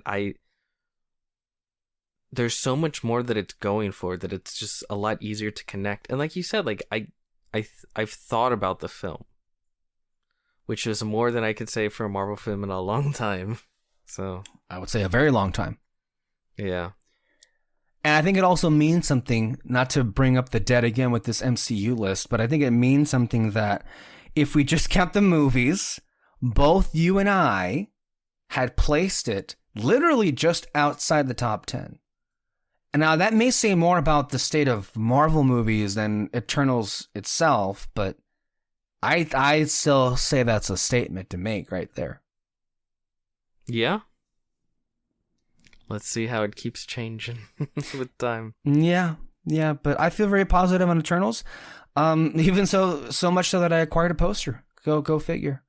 It was a good poster. Wasn't it? It was a wonderful design by Matt Ferguson. If those out there listening want to know which one, it's beautiful. I think it's my favorite because it's, I don't know. It's just, I love it's all the Eternals in their poses, in the silhouette form. And it's, I don't know, it's like, how do you describe it? It's as if the sunlight, or as if it was going down or it was going up, but the stars are visible. It's just it's beautiful. It works really well because that's kind of like the initial concept posters. Yeah. Of like their, like the sunset fucking shadow shit. So yeah, no. It's good. Mm-hmm. So there is that. And I vastly prefer everything that in this movie to basically everything else we're going to discuss in this podcast. And I really do mean everything else. So there's that. Okay, well, moving on to Disney Plus Day. Disney Plus Day was November 12th, and they had on the service, they had first looks, footage and images of Moon Knight, Miss Marvel, Secret Invasion, She-Hulk, And then to an extent, but a far lesser extent, the Obi-Wan series. They also announced new animated shows, the new Spider-Man series, which would feature the origin story of this MCU Peter Parker, a revival of the 1997 X-Men series, a spin-off of the What If show, Marvel Zombies. Yeah. I think Disney Plus as a service, they have a lot of like signature films and shows. But as far as original programming is concerned in particular, I think it's fair for me to say that they are just about the single most embarrassing streaming service out there for what they try to pass off as original content in general. Now, that doesn't mean every single thing, because I loved WandaVision. I really liked Loki and the Falcon and Winter Soldier, and of course they brought back Clone Wars, and I liked Bad Batch, and that's not What If, so there is good stuff. But overall, it just feels like, well, look what also premiered on Disney Plus Day. Home Alone or whatever. And of course it was awful, and everybody agreed it was awful. Far From Home. Yeah, basically. It's just like they're making dog shit after dog shit crap dog stuff shit here. remake after dog shit remake. Let's be honest, that's what it is. It's a remake. Yeah. This is what I'm saying about like Netflix has some shit on there, but fuck if it isn't weird. And that counts for something. Yeah. It's at least interesting. Like I can't think of anything more boring than a shitty remake of Home Alone. Like fuck, like, and that's what everything is. It's like remember this, remember that, remember this, remember this, remember this, this. Like, are they just not making original shit anymore? I know wasn't a single original studio still does, but like, like a Pixar series I saw was original, and I was like, oh, that sounds cute. I can't remember what it was. I think it was like baseball team. I don't know. Maybe. My real quick thoughts on this. So the new animated Spider-Man show, that somewhat interests me, but it's kind of disposable. The X-Men revival, that one I can see definitely getting a lot of people excited and therefore having worth. There are, I think, other shows in the Disney catalog that they could easily revive and they would be popular, like the Muppets show that they had on ABC, but they just won't. So there is that, or Agent Carter, but of course we can't even get back into that. But instead, we're going to have a Marvel Zombies show. And I can't think of anything more stupid and insignificant than that. But hey, there is that. So, but that basically is what is, I guess, there as far as anything that was new that we didn't already know of. A lot of the stuff that they passed off as an announcement, we already knew these shows were happening, but they dropped logos in their place. We have a new logo for Echo.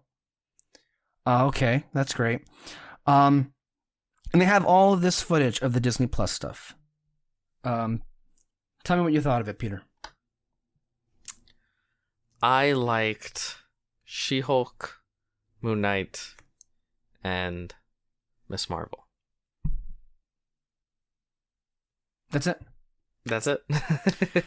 Those are the ones I'm going to look forward to. Everything else... Why those three and not Secret Invasion? What's your beef with that show? Because you seem to really there's just nothing to it. Like, I don't know. I don't even know what it's supposed to be. What is the Secret Invasion? What is She-Hulk? What is Miss Marvel? They're superheroes, and what's the story? I didn't get any story off of what they announced or what they showed. Sure. So I can explain why those I'm interested in. She-Hulk as a character is interesting. She's in the comics. She's actually, I feel like she spent more time as an Avenger than Hulk himself.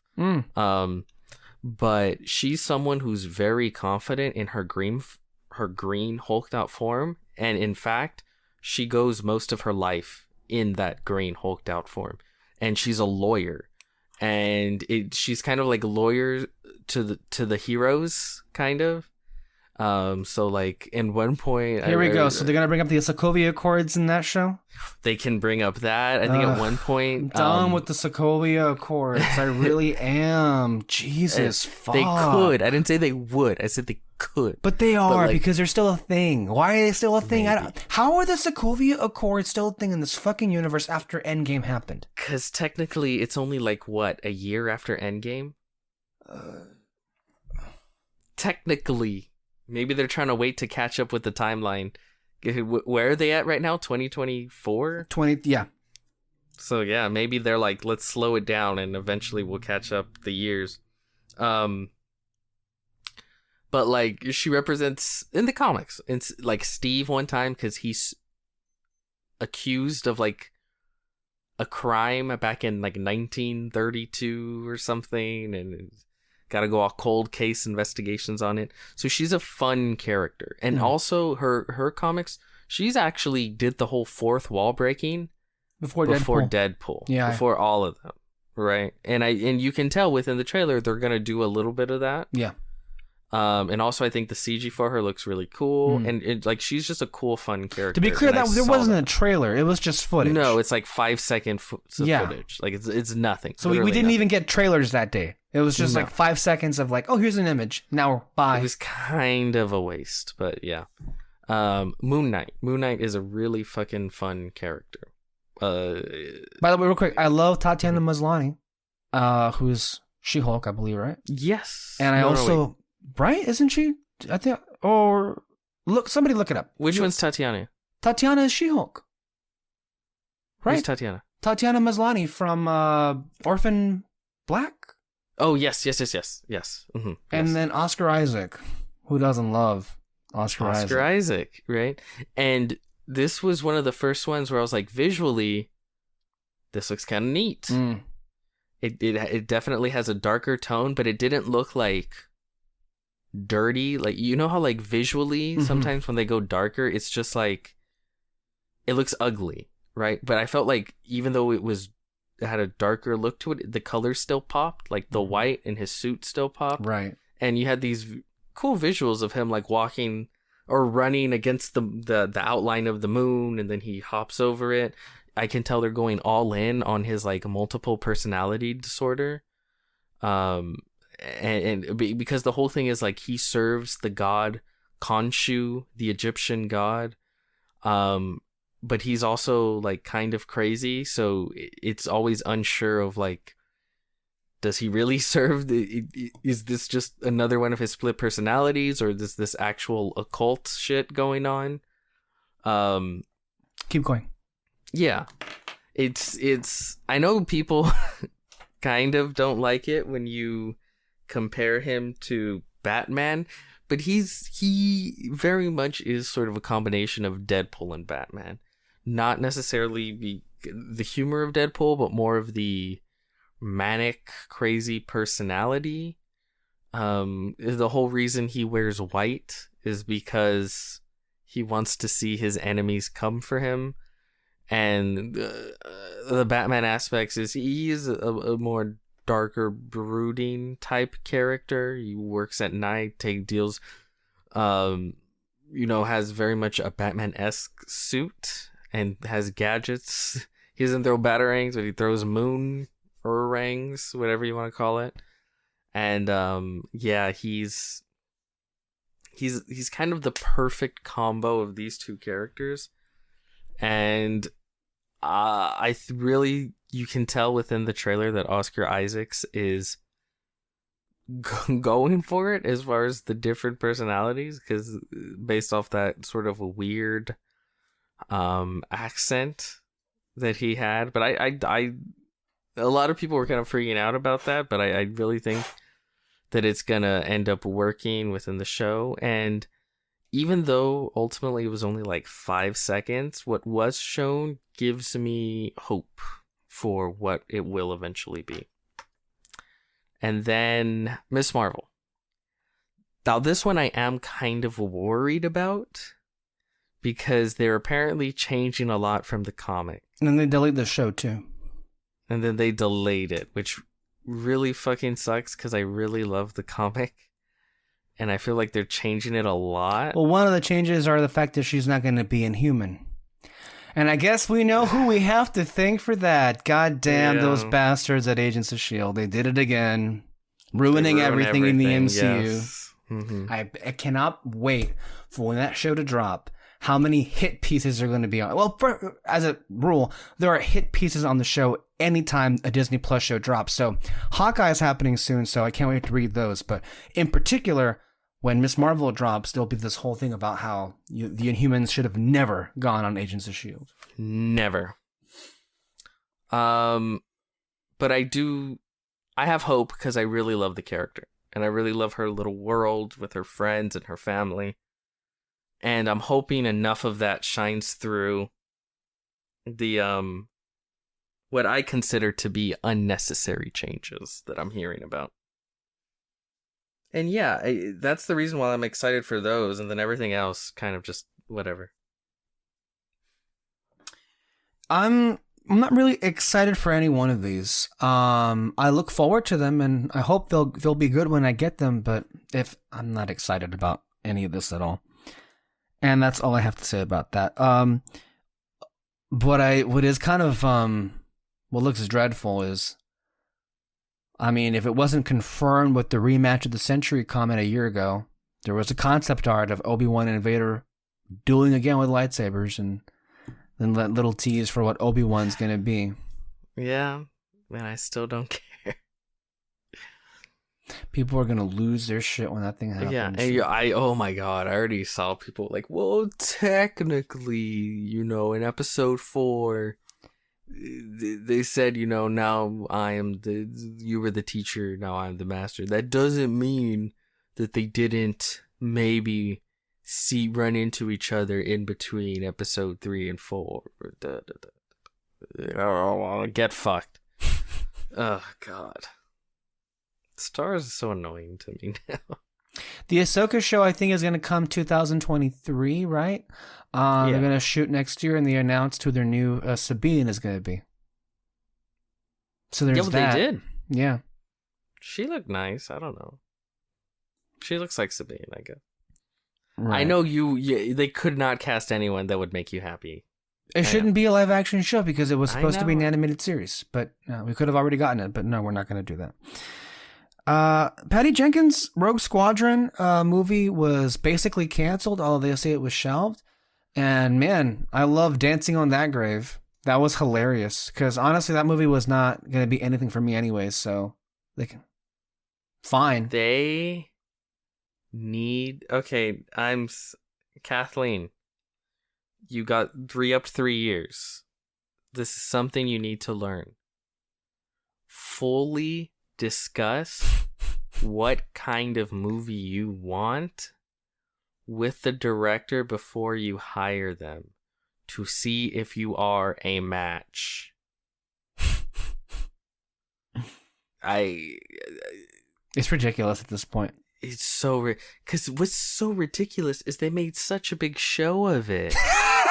Right? They made such a big show of it when they got her, and I feel bad for Patty Jenkins. It's pretty fucked up because you parade around these directors and they're like, yeah, I'm so excited. We're going to do this and we're going to do that. And then you throw them on stage and get people excited. And then it's like, oh, well, they tried to make a movie, so we can't have that here. So they're fired. And it's like, whoa, that was a week ago. You're telling me a week ago you didn't know what kind of movie they were trying to make? That's crazy. Yeah. That's insane. That makes no sense. It really doesn't. It's gotten so comical to the point that's now whenever a new movie is announced, why would you believe that's going to actually be filmed?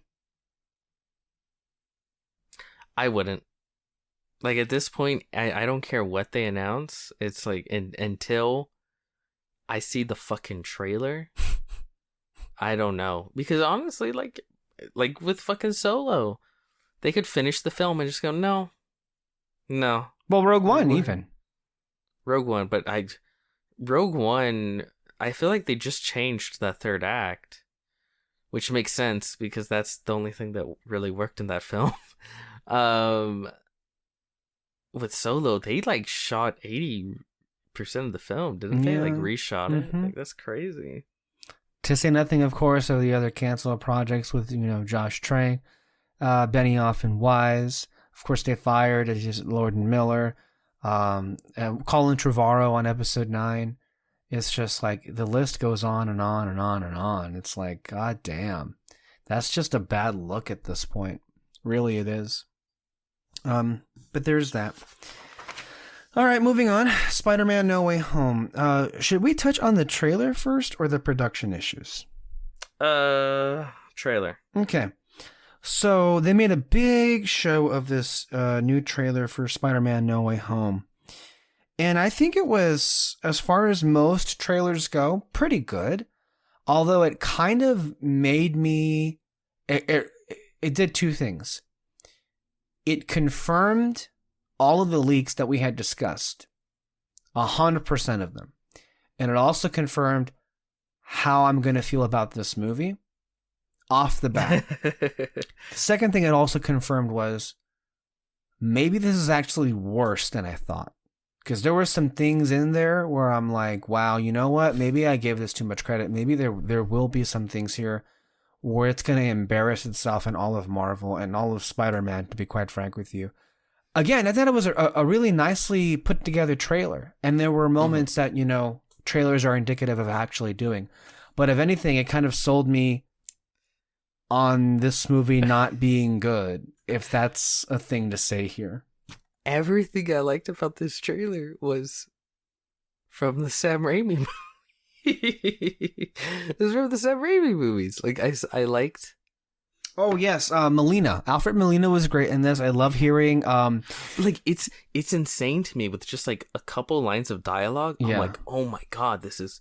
Like, they sell... It's, like, when he was just like, you're not Peter Parker. Yeah. Like, that was more menacing and intriguing than anything from, like, the last two MCU...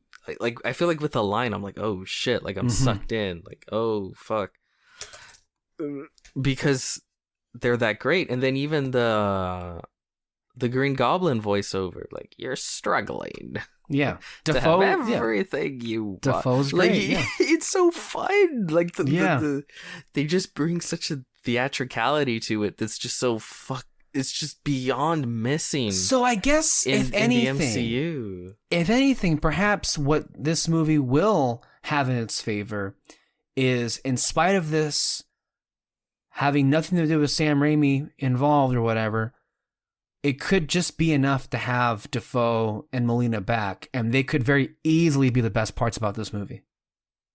I mean, I'm already calling they're the best parts of this movie. They're the best parts of the trailer. They are, yeah.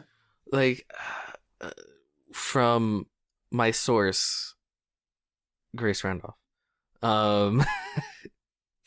my source heard from her sources that it's a much more Tom Holland, Peter Parker centric movie than most people would believe. But that's hard to believe, though. It's hard to believe in spite of everything we've seen and how they sold this movie on. So it's like, even if they do that, let's say it is. Let's say that's very much true, which I have every reason to believe that it is true. And that's what happens in the third act. But you're still going to have Andrew Garfield and Tobey Maguire and all those other characters in there. That's why it's 3 hours.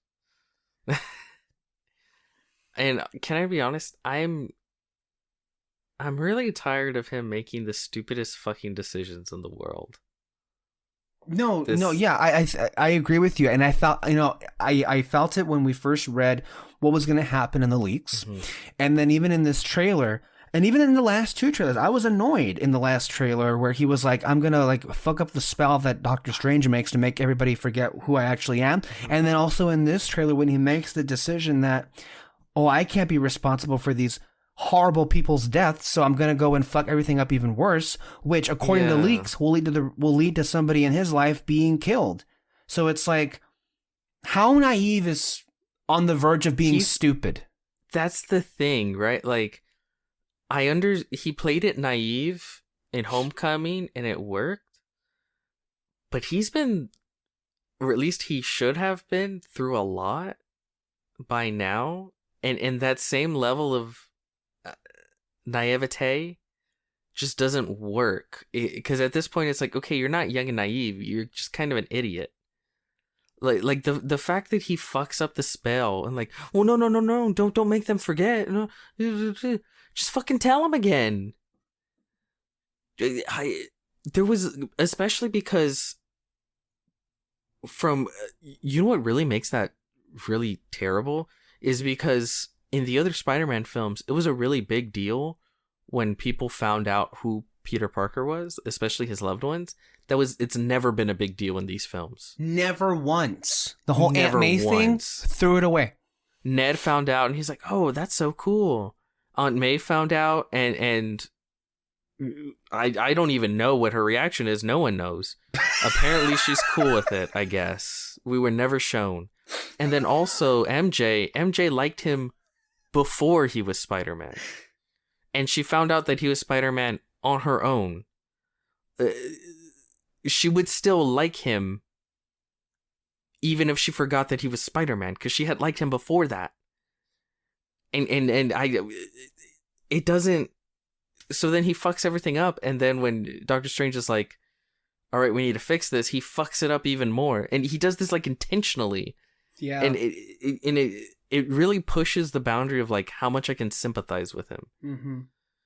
Because yes, Spider-Man does fuck up and make mistakes, but he's usually not that much of an idiot. Mm-hmm. Like when he lets the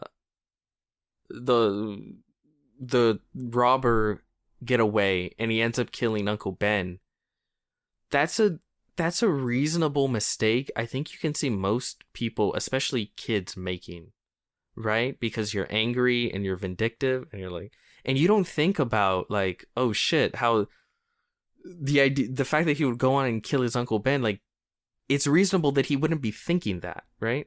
But now that he has this lesson, it's like, okay, now I need to, like, the way he's made mistakes in the past made sense. They didn't make him come off like a brain dead moron. Like at this point, I feel like he comes off like a brain. I felt that in Far From Home, when he was like, "You have the glasses." What the fuck? Like, okay. Anyways, it was a good trailer. It was a good trailer. And there were good moments. There were plenty of good moments in it. Yeah. I will say it's the most Spider-Man centric trailer that I think this Spider-Man has ever had. Again, that's true. Yeah, I can maybe see it. It's indicative of like, because every other trailer, like again, Homecoming, it's Iron Man, the Avengers, and then with Far From Home, it's like everywhere I look, I see his face. Uncle Ben, I mean Iron Man, I mean my father. Like that's what, and this is the first time where it's like, I'm Peter Parker, MJ. Mm-hmm. You do have some like Doctor Strange stuff, but it I don't know. It just feels like oh, like it's actually about Spider-Man. And I guess when you throw in 50 Spider-Man villains and 3 Spider-Man, it's bound to feel like more Spider-Man centric. Yeah. But it is a good trailer, and as we'll discuss later, I don't know. Of the trailer, my initial observation was how mask off it was with the notion of Peter and his identity being revealed to the world would mean anything. Because it was dropped entirely. It wasn't even in this trailer. It's funny because I'm not sure I've actually seen trailers where they just depend on you having seen the previous trailer, like every bit of it, to understand what's happening here. Like when Doctor Strange says at the beginning, remember that spell that you messed up? Like it's immediately dependent on you to figure out what the original trailer was beforehand. So that's what the whole thing with the spell is. That's a choice. That was a choice. But it's just like how the fact that Peter's personal like struggle of like him being revealed to the world was not in this trailer tells you all you need to know of how little it matters. And that's just like infuriating. I mean, it tells you most of the film is past the spell. Yes. Basically. And as far as I'm concerned, it seems like once you hit the spell, the whole like the world knows Peter Parker is Spider-Man shit means just nothing. Kind of drops. Yeah, it means nothing. It's just a means to get to the spell. Like, that's the reason why it exists. It's not to Right. tell its own interesting story. Well, there's but another we reason. Need... So we can have a cameo by Matt Murdock. Oh, well, come on now. Yeah. You gotta. Yeah.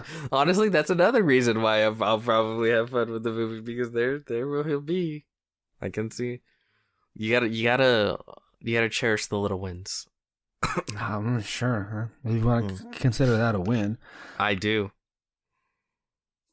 Anyway, yeah, that upset me, and then also, it was really revealing. People's reactions to the trailer, with some moments in the trailer. So the humor's kind of terrible. Oh, it sucked. It was bad. What was that? That surprised me. Yes, me too. Because I feel like, even though I don't know, like, I don't love the MCU Spider-Man films, I feel like their humor has been consistently pretty good. Nothing as cringe-inducing as that trailer. Nothing whole, like, close to that. Otto Octavius? What's your real name? Like, nobody laughed at that. I've seen no. reactions of people watching it together. No reaction Every to single time. It's like deadpan. It's embarrassing. It is. I Like, hope they actually that believed that was one of the biggest laughs. It got no laugh. I really hope they go back and they cut that out of the film. Because they do that all the time. Like, there's Right. big lines in trailers and they go back and cut it. I really hope they see, like, it doesn't work at all and they just cut that shit out. And like, on that particular, before the Scooby-Doo thing, on that Dr. Otto Octavius thing, it actually goes further than not being funny. It just feels insulting in a way. yeah, because it's just like, the audience buys the fact that his name is Audio Octavius. They've bought it for Years and years. years and years and years now. And not only that, the MCU is maybe the most wild and volatile fucking universe in existence, where crazy shit constantly happens. And, like, it's not 2011 anymore. Look at what just happened at the end of Eternals. God literally showed his face at the sky, and the whole earth shook. Yeah, the idea that people are still like, Otto Octavius, that's a funny name. Like, I thought one of the good things about having an interconnected universe is you don't have to pretend anymore. You can just do weird shit, Right. and the audience should buy it, and the people in the universe should buy it, and you just fucking go. But no, we still have to stop and pretend like, isn't it silly? Isn't all of this weird? Isn't it... like, That particular line was the fucking single joke. worst example of that problem that the MCU movies have. By far. Terrible. And The Scooby-Doo thing, oh my god. Apparently it was a reference to the 13 Ghosts of Scooby-Doo. I don't give a fuck. I No. don't care at all, because it sucked. I mean, I liked the show The 13 Ghosts of Scooby-Doo. I saw it. But I don't care that it was a reference to it, because it wasn't just like not funny. It was aggressively unfunny. And each time I've seen it, it's just shockingly bad.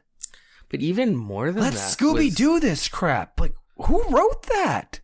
even more was MJ's like, I know a magic word and it's please. Like, fuck, like, these are terrible jokes. Like, the whole magic word is please shit. Like, But here's as that hasn't been said a billion times. Usually in trailers, they pick out the best stuff. Did they think this was the best material they had? Maybe it's the only shit they had ready. Everything else is Oh, because it's being rearranged as we speak. Yeah. It sucked, that humor, honestly. It reminded me of, like, Ant-Man and the Wasp level of comedy. No, it was bad. It was very bad. So it was surprising, yeah.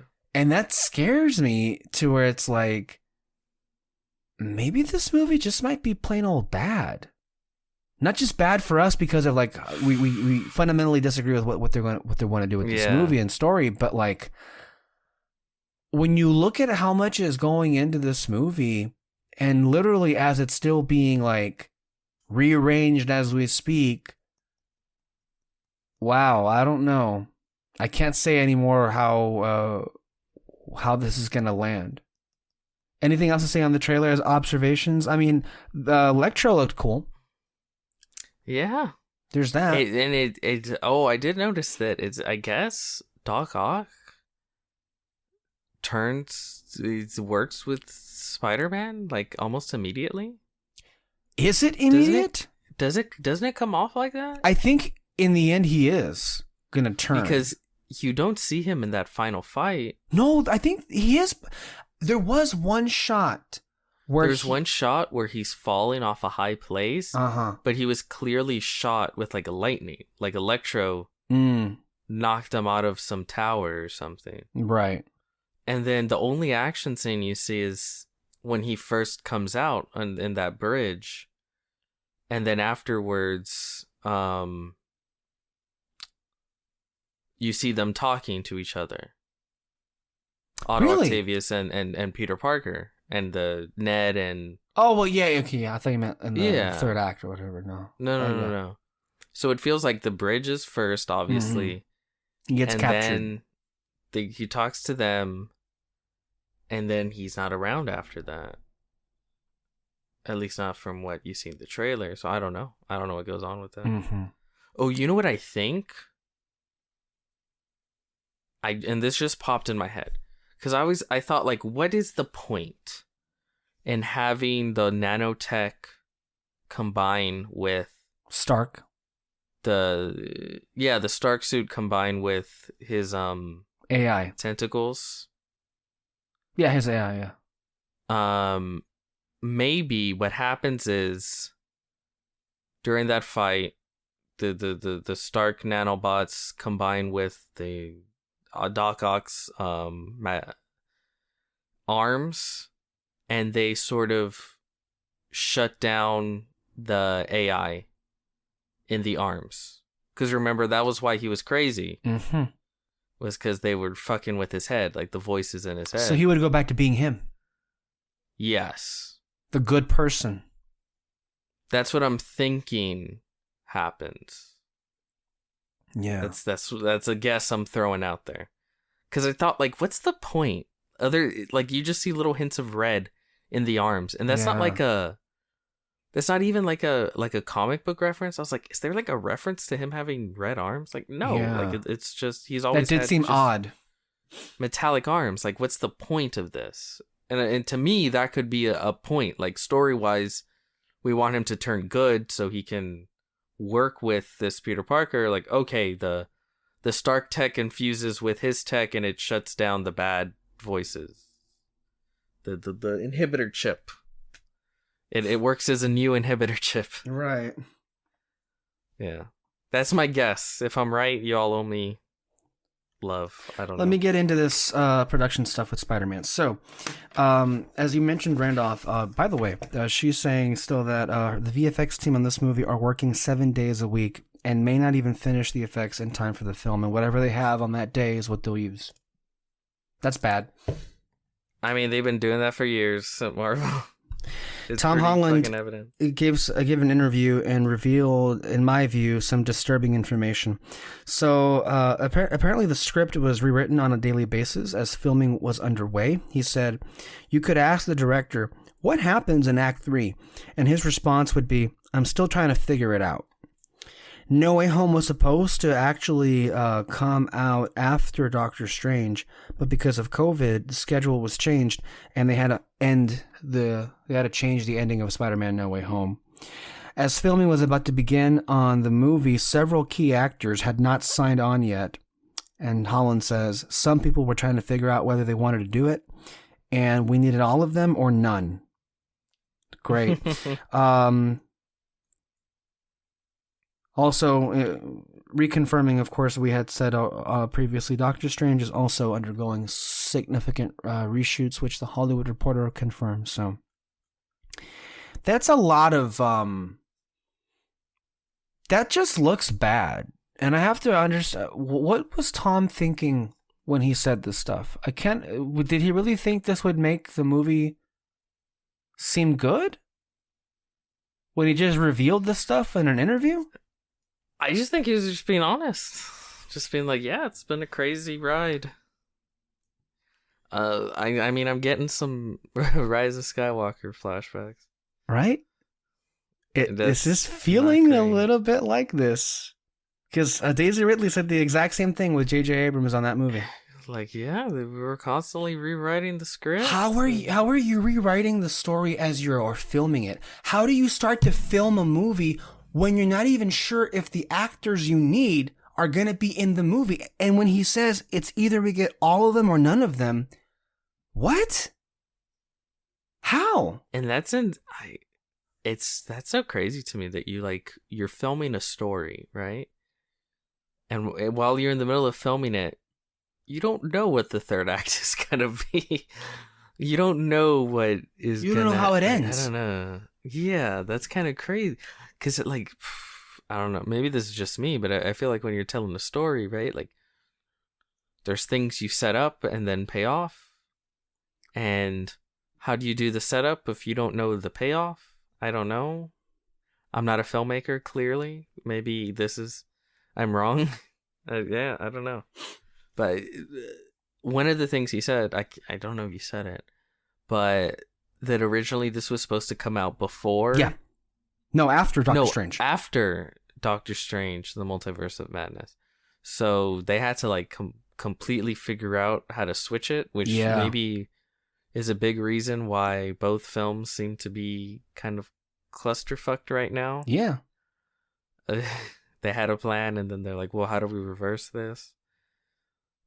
They seem to have figured it out, right? Like, a wish gone bad, I guess. Yeah. Let's see how it turns out. I'm really intrigued on this one to see what kind of movie it is. I guess we'll find out. So let's go ahead and get to the Ghostbusters review for Afterlife. As Peter gets up the Letterboxd synopsis, I feel like we always start off with giving our history with this particular franchise. And mine is, when it comes to these, pretty short and to the point. I've seen the original movie from 1984, and I've seen the remake, or sequel, I guess you could say, from 2016. The controversial, I cannot believe we even have to call it this way, but the controversial because of alt-right terrorists. Ghostbusters, answer the call. All female. Oh yeah, sure. Ghostbusters Enter the Call, whatever it was, the female-led one. I did not see Ghostbusters 2. As a matter of fact, I actually rewatched the original one today to see, just to get a fresh take on it. And the movie is aggressively neat. It's a film, and I think it's enjoyable and it's good. But clearly, it wasn't one of the ones I saw as a kid, so I have no nostalgia to it. You just had to be there. I guess I did. But the film it's good. I don't care really much about it. And the 2016 movie, from what I remember, it was fine. It wasn't terrible as people want to say it was. It wasn't at all terrible. It was fine, but it was what it was.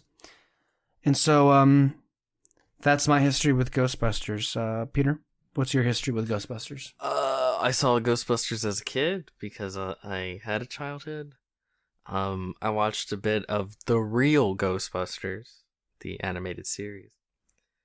And yeah, I saw Ghostbusters 2, and it's one of those, I don't remember being like a crazy Ghostbuster fanboy, but it's one of those things where it's like, oh yeah, I like it, right? Like, of course, Ghostbusters. The best thing about the movie is the theme song. That's it. Yeah. No, I always liked Ghostbusting. It does make you feel good. So yeah, I've always enjoyed Ghostbusters. Very much so. All right. And the synopsis? Yes. Brought to us by Letterboxd. Mm-hmm. Use the code Alexis is wrong 10, and you will get a year off your subscription. Ghostbusters Afterlife, directed by Jason Reitman. Uncover the past, protect the future. What future? When a single mom and her 2 kids arrive in a small town, they begin to discover their connection to the original Ghostbusters and the secret legacy their grandfather left behind. Yay.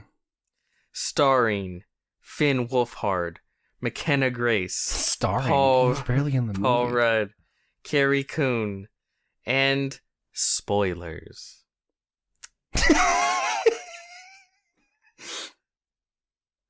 So yeah. Quick thing.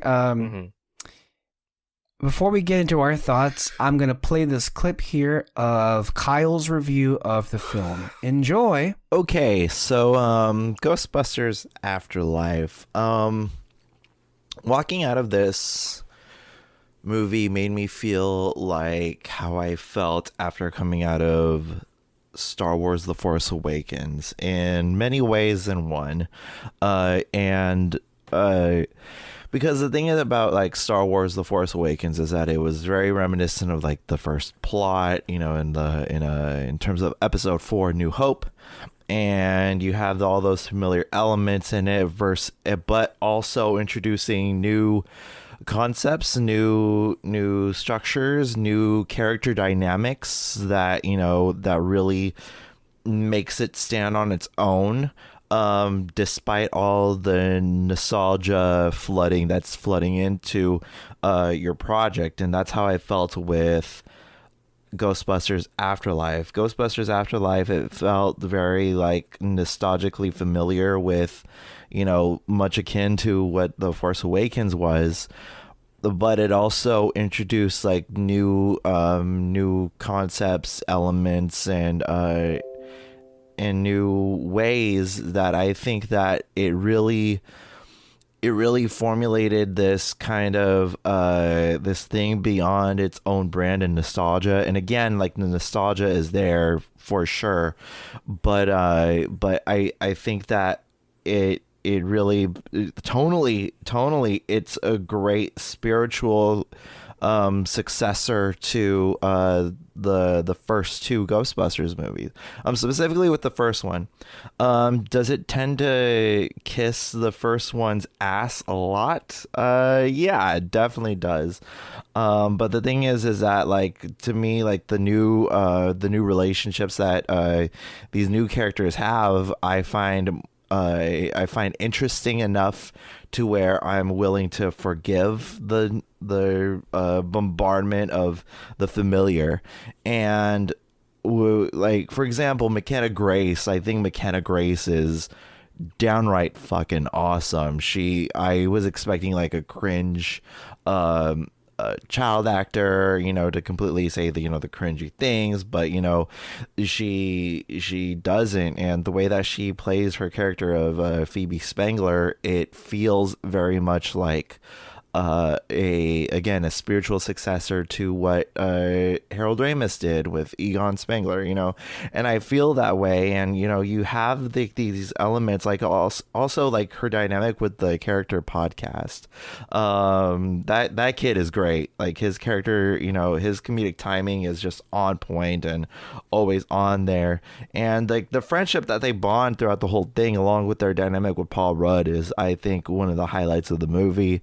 I like how like she's a genius all in herself, you know, and she doesn't like rely on like other things. And that's what I was, you know, and the way that the trailer painted her out, it looked like it was going to be a stale performance from her, but she really excelled, you know. And I'm actually like really intrigued of what McKenna Grace will do going forward from this movie.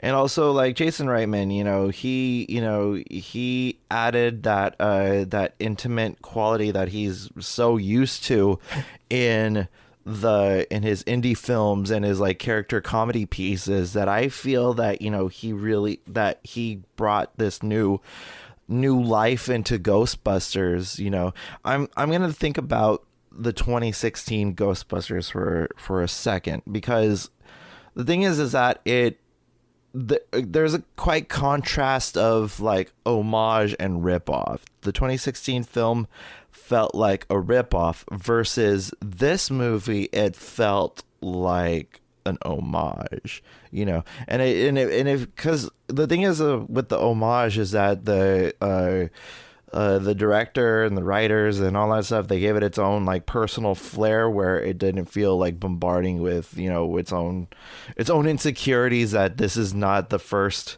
Ghostbusters, but it did, you know, it did it enough.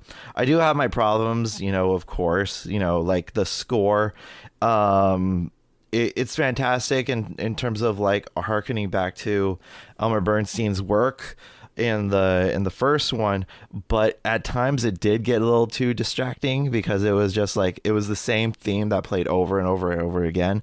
I would like to have you know, these new characters, especially like Phoebe. I would like to have her own theme, much like The Force Awakens with Rey's theme. Rey's theme is fucking phenomenal.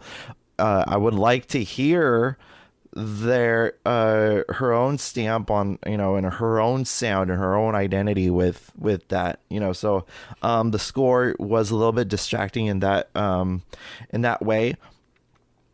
And so yeah, spoilers from here on out. Spoilers from here on out. I found that with some of the, like, you know, the callbacks to, you know, Ivo Shandor, Zool, Gozer, Vince Gortho, and all those, all the old enemies from the first one, it felt it was welcome, and it wasn't like I was expecting that, because like, of course you're gonna dig out, like, you know, the old enemies, much like what The Force Awakens did with the legacy that is Darth Vader, that was lingering over the villains, and you had that really pushed in and pushed forward into what the grand scheme of it all is. And also because of, you know, even though that it was a small town, I felt that the stakes were maybe a little higher than the first movie. I don't know, maybe it's because it's a small town, it felt like more grander than just a building in New York. So I felt that. A little backstory on my Ghostbusters history is that, you know, I sat down with my brothers and we all watched it for the first time, and we absolutely fell in love with the series. You know, we love 1 and 2. You know, even a lot of people have their qualms about Ghostbusters 2. I still think it's fucking fun as hell, you know, and so I love both of those movies, you know, for their own different reasons. The cast is absolutely fantastic, you know, with Bill Murray, Harold Ramis, Ernie Hudson, you know, and Dan Aykroyd, and I find like their dynamic is really nice. When they showed up at the end, like I predicted that they're like, okay, so I think it's just going to be a glorified cameo at most when the originals come back. And it was essentially a glorified cameo where they come in last minute and help the kids fight the bad guy, you know, and like these actors, you know, they don't miss a beat when it comes to, you know, coming back into the roles. Like Dan Aykroyd came in with Ray, Bill Murray came in with Peter Venkman, and Ernie Hudson came back in with Winston Zeddemore. And the thing is that like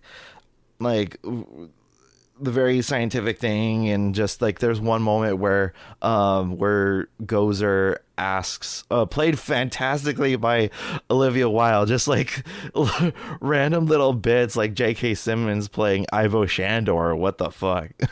But the thing that I really saw, like when Gozer was like, "Are you a god?" of course Ray would fuck up again because that's his character, you know, he would fuck up again, you know, and he almost said no. So I find that really Bill Murray, sweet talking Gozer, you know, is, you know, very classic Venkman, you know, and I think, you know, so I think that there's a lot of like good moments where like it felt like these characters, it felt like they felt like their characters, you know. The emotional moment for me that I found, because like I was looking at like this invisible force helping guide Phoebe throughout the entire movie, and I was like, you know what, it would be really cool if that was if that was Egon's ghost, and lo and behold, it was like full force ghost.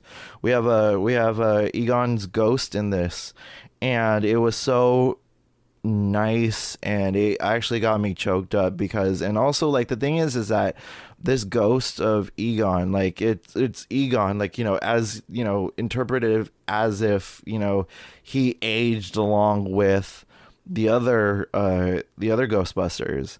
And the fact that they did it, because they could have easily like made like archive, you know, sounds for him to actually speak and have lines, but no, they actually like kept the honor and memory of Harold Ramis alive by not having him say a word. And by having him not say a word made the impact a lot more profound, and also because like just a smart ass little smirk that he had to the other three when they were in full frame with each other. The four were on frame all together in the at the end, I think was really good. A little gripe I have at the end is I don't like the fact that one of the new characters, I forget what her name is, she's the sheriff's daughter, but I don't like the fact that she turned into a dog. She turned into the Keymaster. I don't like that. It lessened. I don't like the fact that it gave her less screen time, because she could have been there with, you know, the others throughout the whole ordeal. And I just don't like that, you know, and because it dampens the weight that they were trying to go for, that was in the movie, and I feel like that really dampened her character. And if I were to give it one more rewrite, I would just like have it just be Gozer has like absorbed the Keymaster and the Gatekeeper elements in and become this all powerful thing, you know. And I would have done that. No need for the dogs anymore. Even though it was really cool. Little thing that I have to add about the dogs is that I love the fact that they're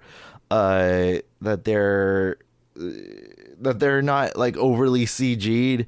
I could tell that there were actual like puppets being used, you know, and I love the practical effects that goes along with this movie, you know. And so like again, it feels like, because the thing about like the 2016 Ghostbusters is that it felt like a CG dumpster fire, and the fact that they use practical effects and the way that they use like these things and added new like elements like the side gun car in the Ecto-1 and the RC ghost trap, I think was absolutely genius in bringing, and that's what kind of sold me.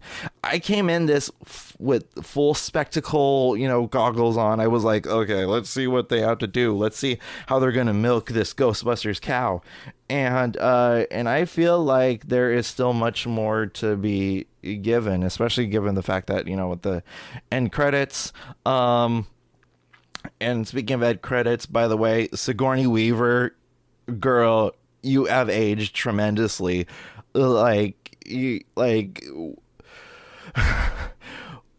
What altar are you sacrificing at, and how can I ensure that I'm sacrificing at that at your age? Because you look fantastic. Also, like the charm between her and Bill Murray in that little scene, I think was like I thought it was adorable. I thought it was adorable, and just like it felt like it, it felt like I had Ghostbusters back, and that's how I felt. That's the thing that I lacked in the 2016 movie, is because I don't feel like even with these new characters, I could have been like, okay, with these new characters and this new version of Ghostbusters, I have Ghostbusters back. I could have easily felt that way in the other movie, but I didn't. Versus this, I feel like Ghostbusters is back. I feel like I have Ghostbusters here with me. But yes, can the Easter eggs be a little bit too much? Yes, I absolutely agree that they can be a little bit too much. But from what I got in terms of like easing us into the Ghostbuster world, I'm absolutely thrilled. And by the way that the end credits look, it looks like we're probably gonna get a sequel. So I can't wait to see what spawns out of this. I'm very much looking forward to it. And Ghostbusters Afterlife, I had a lot of fun with, and it was fun because like my family we're big Ghostbusters fans and we loved it. We've seen 3 out of 4 of them in theaters. We saw Ghostbusters 1984 in the theaters when it was during a re-release, so that was fun. And so we've seen 3 out of 4 in theaters, and we're if Ghostbusters 2 comes around to a rescreening, we'll see that. And so like we love Ghostbusters, I've loved it since my little brothers, since before my youngest could speak. I love that. And like it felt like a warm welcome, and it felt very warming. It didn't feel like a cold cash cow to me. And it could have easily gone that route. And I was really skeptical of not spectacle. I was very what's the word? Skeptical. I was very skeptical of it being that. But it wasn't that. It was very much its own thing. And with that being said, it felt warm. It felt like the nostalgia wasn't cynical, and it didn't feel like anything was cynical towards it. And I'm grateful for that. I'm grateful it didn't feel cynical. I felt like it was a touching tribute to the old movie, but also a good warm welcome to some new elements of Ghostbusters that don't feel like a hollow ripoff to me, and I'm grateful for that. And Jason Reitman, you did absolutely a great job at this. Yeah, so those are my thoughts on Ghostbusters Afterlife. So I'm pretty sure here I'm gonna have Alexis Soto and Peter Martinez rip all that positivity minus the other few gripes that I have, rip that positivity to shreds. So boys, here you go. All right, thank you for that, Kyle. Terrible fucking take. So always completely wrong. Shame on you, sir. No. That's your sarcasm right there. Is it? Yeah. So, who goes first? You go first. I go first. You go first. Yeah. That was a Star Wars: The Force Awakens. Oh my god, I did it unintentionally. Oh my god. Oh my god. I thought that was. Oops. Okay. The question is, does bustin' make you feel good?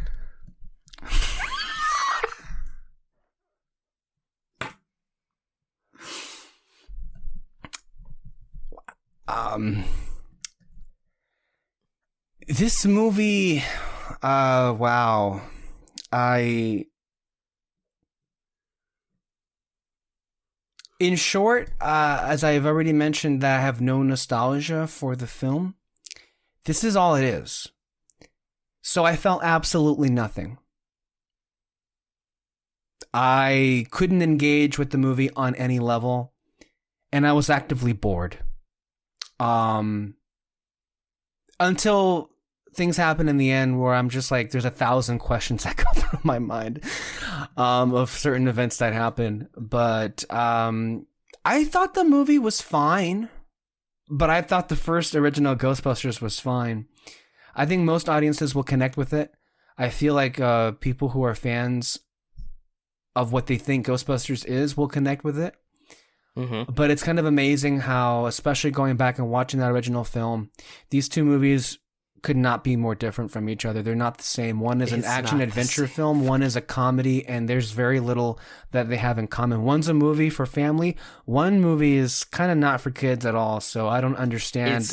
It's hold on. It's a different. You'll get to it, but the thing is, I can see this playing with audiences, but for me, even the things that people have said are good about it, I wasn't charmed. I wasn't interested. I was kind of bored. I don't hate this movie, but it's a film that exists. And the most interesting part about the film is how much of a ripoff and copy it actually is. And I'm just going to be, I guess, one of the few voices out there to a significantly worse degree than Star Wars The Force Awakens. And I cannot believe how, while there are, I would say, significant things that you can address with the film that can be criticized, and we have, the idea that the Force Awakens was like fan service done wrong and this is fan service done right is downright enraging and insulting. So those are my thoughts on the film. I'm sorry to cut you off, Peter, but I just need to get that out of the way with. Okay, well.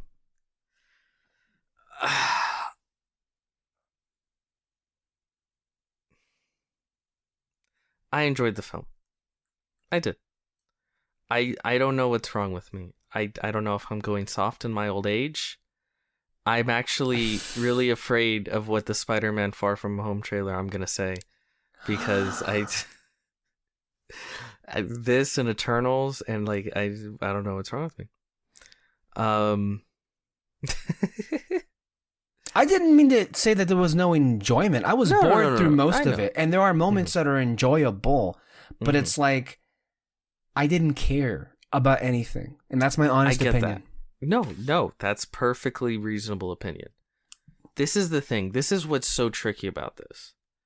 I think on its own, it's a well-made film. Yes, I enjoyed the regular stuff more than you. I think I enjoyed the kids.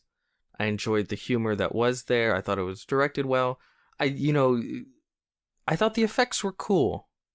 Oh yeah, the sound design on those. What do you call those backpacks? Proton pack. The proton packs. That was some cool ass sound not a design. buster. No, that they sounded amazing. Yes, I thought all of that really worked. What's weird is what doesn't work is the fact that it's a Ghostbusters. For me, that's the issue. This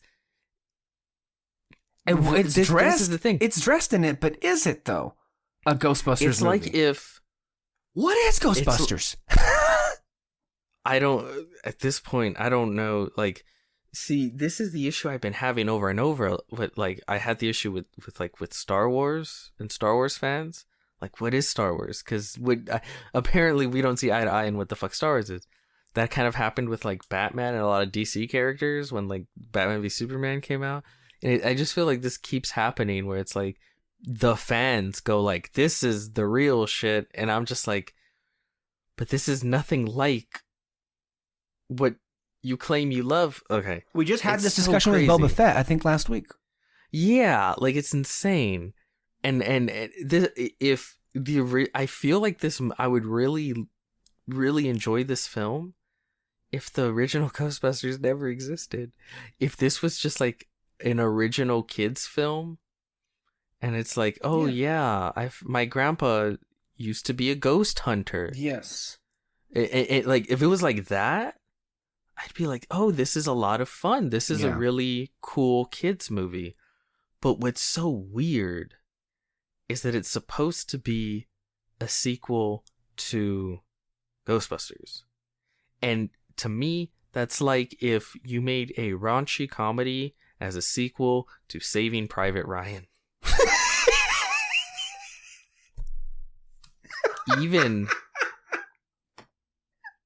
Even if it was a really well done raunchy comedy, that's just fucking weird. My brain would not be able to like.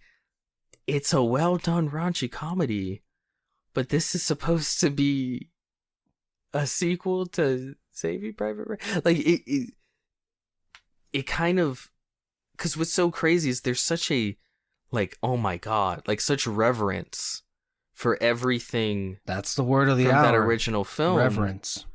But the thing is, with Ghostbusters, the joke was that they didn't take that stuff seriously. The joke was the people who saved the city were like these schlubby exterminators who have no right to be in front of this evil demigod. And they're just like, hey, you know, in their New York accents, you gotta get out of here. Cracking jokes in front of them. Yeah, cracking joke. Like, that's the joke. Yeah, that's what Ghostbusters is. That's what's Ghostbusters. It's like this serious, like, the evil god, fucking. I was gonna say Grover. Zool? What's her fucking name? Or no, that's the dog. What's the that's the dog. Grover? It's not Grover. I keep thinking fucking Grover. I know the occultist was Shandor, and fuck, it's with a G. Let me look it up. Gorilla Grog. Was that what you wanted to say? Gorilla Grog. Let me look at the cast. As you're looking that, did you see? Yeah. Oh, is there any spoilers? Gozer, okay. Gozer, right? But I think there are spoilers, right? Because, like, let's be real here. Anything, it's the same fucking movie. No, it is the same fucking movie. But as we saw with The Lion King, even seeing the same thing again can apparently cause people to gasp, even though you knew it was coming the entire time. Basically the only thing that could be spoiler is all of the Easter eggs, right? So, because that's all the movie is. So maybe, yeah, the fact that Ivor Shandor is a thing here is kind of a spoiler, I guess, if you care about that stuff. Yeah. I like that they just fucking kill him. I thought that was great. I thought that was fun, especially because they just... There were some funny moments in here. I felt there were too far and few in between, but there were some funny stuff here that we'll get to. But, like, there's a joke scene in the original Ghostbusters where, what's his name? I forget their name sometimes. Venkman. No, not Venkman. Is it Igor? Dan Aykroyd. Dan Aykroyd is, I forget. Ray. Uh-huh. He gets blown by a ghost. Okay. People think about that real quick. He gets blown by a ghost. Okay, just make sure people didn't get that the first time. Yeah. His pants are unzipped and you see... And he does the Google, like, ooh, like, and he, you know, he makes a face, and it's a joke. It literally happens, and it's never, it's just like a quick gag, and then they move on. At the end of the movie, Venkman makes a gag about how they can get the Stay Puft Marshmallow Man laid. The whole thing with the key and the keymaster. Yes. Thank you for bringing that up, yeah. That's a sex joke. That's a sex joke, yeah. Like this is a moderately original Ghostbusters, a moderately adult comedy. It is, and the joke is you have all these like ghosts and mythical bullshit going on, and it what it's really about is like a small business of exterminators. Mm-hmm. And it's like, instead of Superman coming in to save the day, what if just an exterminator came in and was like, oh yeah, I see your problem here. We're going to have to, it's going to cost a little extra, but we'll get it out of your way. Like, that's the joke. Mm-hmm. And that's why I always say, like, the spiritual successor to Ghostbusters, to me, the real sequel, was Men in Black. Because that's also the joke. It's literally just a cop film. Right. You have the grizzled older cop 2 days away from retirement, and you have the new young recruit, and he's got to train him up in the ways of the force. Not I mean the literal police force, not the force. And it's literally just like your standard cop procedural film, but the joke is the people they're arresting are aliens, right? Like that's the joke, that they're aliens. And like if you wanted to make a spiritually like third film, it would be like a film about lawyers, but I don't know, like they represent angels and demons or something like that, or something like The Good Place. fucking yeah, or something like What We Do in the Shadows, Okay. right? Yeah. They're flatmates, but they're vampires, right? And that's the joke. Like they're arguing about who's doing the dishes, and it's like, hey, like you left your food in the pantry. You have to throw it away when you're done, but that food is a dead body, right? Like that's the joke. That's kind of the humor that Ghostbusters comes from, and it would just be weird. It's just weird that now it's like it's all sentimental when the joke That wasn't in the original intent in the film first is, place. Not only was it not the intent, it was the opposite. Yeah.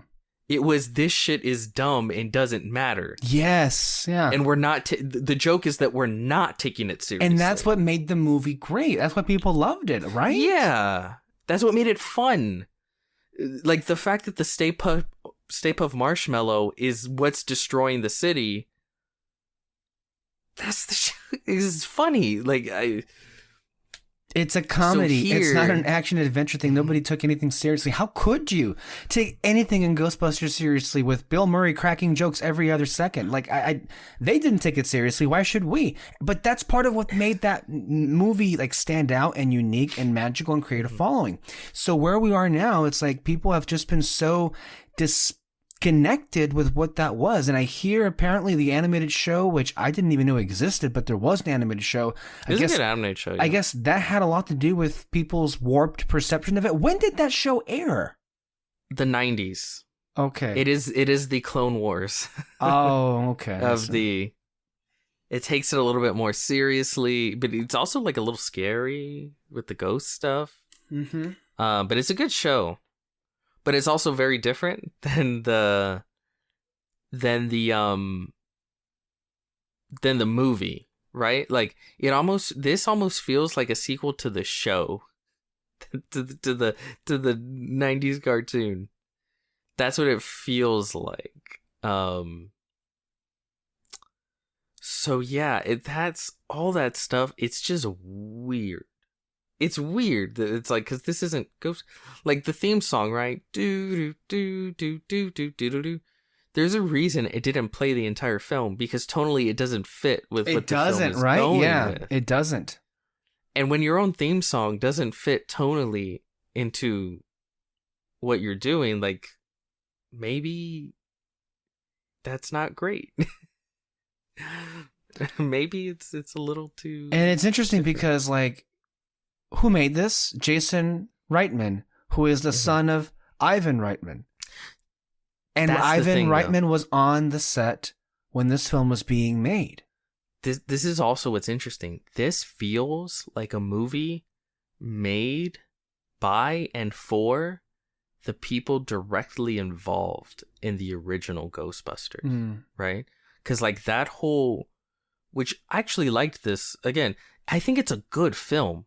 I'll be honest, I enjoyed it, right? Like I would watch it a second time. I did. Like I did. That's fine. I'm not judging I'm you. not It's gonna like, yeah, it's fine. I'm judging me. Oh, you're judging you. Okay. But I did. And Kyle seemed to enjoy it quite a bit too. So yes, he did. But that's no surprises there. He's very, very predictable. Oh God. Very. I just wanted to throw a landmine in there. But the whole thing with Egon and his daughter, that sort of strained relationship where she felt abandoned by him, well, because he basically did abandon her. You can tell 100% that was the relationship of the director, this new director, and the original director. Mm-hmm.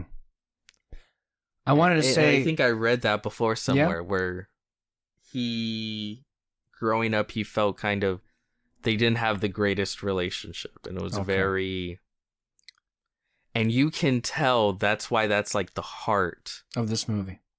And it's almost like, okay, my dad wasn't around and he wasn't that great of a father, but he wasn't around because he was making this beautiful thing that everyone loved. Like, there was almost like, in the same way that the film has justification for why Egon wasn't around. Like, he still, I feel like that's, Ghostbusters itself is that justification in a way. Do you get what I'm saying? Yeah, no, I see it. And then also that third act, which, and on one hand, it's disgusting. Yeah. And on another hand, it's kind of touching. It is touching. I do think it works because, again, it feels like it's specifically made for that small group of people. Yeah. Like the director's son, the director, all the actors that have worked together. But it also represents the relationship of the director and his father, who was the original director of this film. So, like, why it works is because it does ultimately come from a real place. Yeah. But it's also just weird. Coded. Yeah. It's coded in, like, sort of disgusting stuff. And I don't know. Like, on paper, everything about, especially about the halfway point to the end, is like, I should despise it. I know, which is kind of surprising that you don't. I should, like, hate it with the fury of 1,000 gods. But I genuinely feel, I guess because when something like this is done by, let's say, like Disney with Star Wars, with that third act, it feels very, very cynical. Wait, which movie? Only cynical. Like with anything with Star Wars. Like when they bring back old characters via CGI and stuff like that. Oh, I see. Okay. It feels very gross and cynical, and the way they try to play on your heartstrings for shit, and it's just... And here, it's probably some of the grossest and most cynical in a way, because it's not even like, it's so far removed from what it originally was. But it also, in ways unlike other franchises, including Star Wars, it actually feels sincere underneath that layer of disgusting. Like, yeah. It genuinely does feel like these were a group of guys who, again, like, they made this film a long time ago, and they really care about each other, and especially, you know, an actor that is no longer with us. It does feel like from a place of love, right? And that should matter on some level. And that's what makes it a complicated thing to, it's so evaluate. Complicated for me. Yeah. Before we get into all the spoilers, so clearly all of the nostalgia bait didn't work on me, and a lot of the things didn't even know what they meant until I saw the Ghostbusters movie originally, the original one today. And it was funny because it's like, oh, I get what they were going for here. And I'm like, really? A Twinkie? You're that's or a chocolate crunch bar? It's like, really? You have to be that reverent to what? And it didn't even mean a damn thing in the context of the movie. It's just like, whoa, here it is. And the biggest issue in, like, with Reitman, and I've shared the clips with you. Some of the critics shared their experience when they had their screening, that there was a video of Reitman before the film played, and he called this the greatest Easter egg hunt of all time. Okay, I guess he's right, because there's a collection of Easter eggs here that mean absolutely nothing to either of the films. But if you want to have them there, fine, okay. It does the thing where, again, it's so, like, religious. It's slavishly religious to the original, where it's like it's the exact same creature designs, the exact same demons. We can't have anything new or interesting here. Okay, fine. So there is that. moving away from it and looking at the main characters here, what I find hilariously ironic is look at all the bitching and moaning there was with the 2016 Ghostbusters film because women were in it and they were led by a woman. And then look at this movie and who's the main character? It's a little girl.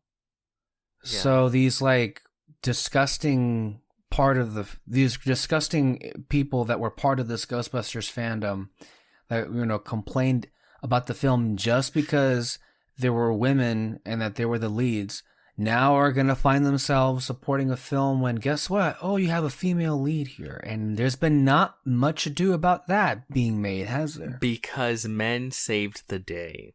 Oh, that's right. That was the theme of the film. No spoilers yet, but men saved the day. Saved the day. And I'll say it, that 2016, whatever you may feel about it, it is so much more in the tone and spirit of the original Ghostbusters. And that's the thing. I kind of like that more than this. I can see that, yeah. I didn't love that movie. I thought it was aggressively fine, but there were fun moments to it, and I actually liked the dynamic of the cast members. And it felt, as you say, more in line with what that original movie is. Mm-hmm. Not what people think it was, than this. Yeah. And I just didn't think that was possible that, like walking out of this, like, I guess it is a better made movie? A better directed movie, I guess you could say, maybe. This new one, Afterlife?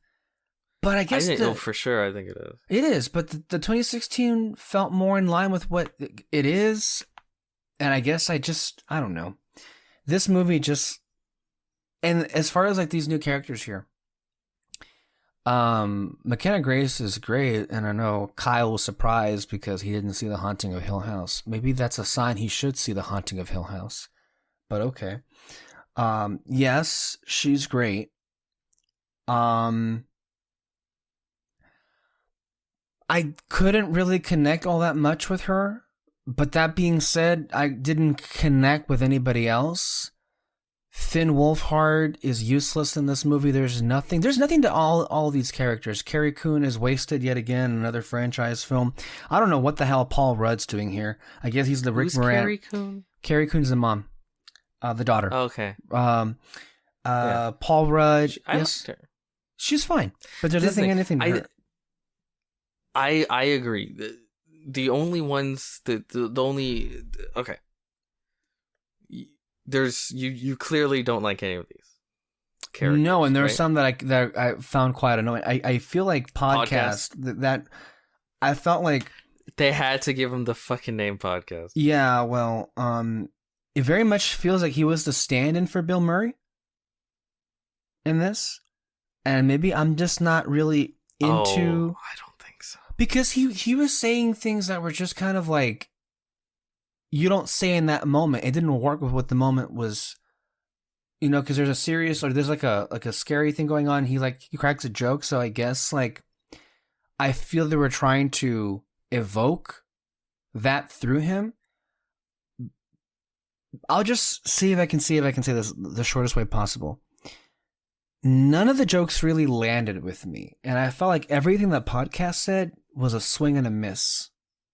And it got annoying and kind of irritating by the end of it, if I'm being honest with you. Mm-hmm. So even the stuff that wasn't like drenched in nostalgia was just... You weren't up for it. I wasn't engaged about anything in this movie. See, this is where I think we differ. Because I was enjoying that first half. I enjoyed the second half, but I was enjoying that first half because I liked McKenna Grace. I thought I liked her personality, her Egon personality. I thought her terrible jokes were funny with how terrible they were. They do have a bit of a quippy dynamic between the three of them, like her brother, and her mom. And yeah, you don't get to know much about the brother and the mom. But what I do know of them, I enjoyed. Like, I like that the mom is just kind of like a slacker kind of shit mom. But she clearly loves her kids. it's a Stranger Things type redux. And I don't know. It was working for me. It was. Again, maybe I've grown unbelievably soft in my old age. My very, very old age. But it was working for me. I don't know. I'm glad you had that, but my take was that none of it was working for me. And the more it went, and I'm talking about this first half, the more it progressed, the more I convinced how none of it didn't resonate. Like, none of the jokes landed from anybody. The dynamics were elementary. I don't know why Paul Rudd was in this movie. I know why, but like ultimately he didn't affect me either. It didn't make no impression. There were some fun moments with the marshmallow guys somewhere in the middle of that, which was kind of like hilarious. That was hilarious, the stuff with them. Mm-hmm. And that was about it. But you know why that works? Because that's like funny. Yeah. Right? Like you should take the fantastical and like make jokes with it. Yeah. Like, I feel like that's kind of what it's supposed to be. It's Ghostbusters. That felt most like what the original movie was. Let me break it down for you. This is how I feel with this film. As a sequel to the original Ghostbusters that exists within our universe, it is a weird abomination. As a sequel to a theoretical Ghostbusters directed by Steven Spielberg in the 1980s in another universe, it's pretty good. So within that mindset, I can very much enjoy it. And this is just hilarious, though. All the things that you said, I accept, and good for you for enjoying it. Mm-hmm. But it's just weird because you usually hate all these things, and you usually bitch about all these things. I do, and hate you these definitely things. did. Okay, well, I guess that's my point, though. But it's such a weird movie, and that's why I said, as it exists in this universe, I kind of don't like it. But in a theoretical where it's the sequel to this other film that doesn't exist, that's what it feels. I feel like I'm watching a film pulled from another universe where the original was directed by Steven Spielberg, and this is like as everyone is saying, the Force Awakens, right? Have you seen The Goonies? Yeah, I've seen The Goonies. Of course I have. Yeah, it's a beautiful movie. It feels like that. Yeah. If the original Ghostbusters was like a Goonies-esque film, and this is then like the sequel to that, in that way, I think it works. But I guess for me, there's little things that make it work for me, where in other places it doesn't. And in other scenarios, it doesn't. The effects, I like the effects. A lot of it was practical, and that was nice. The dogs are nice.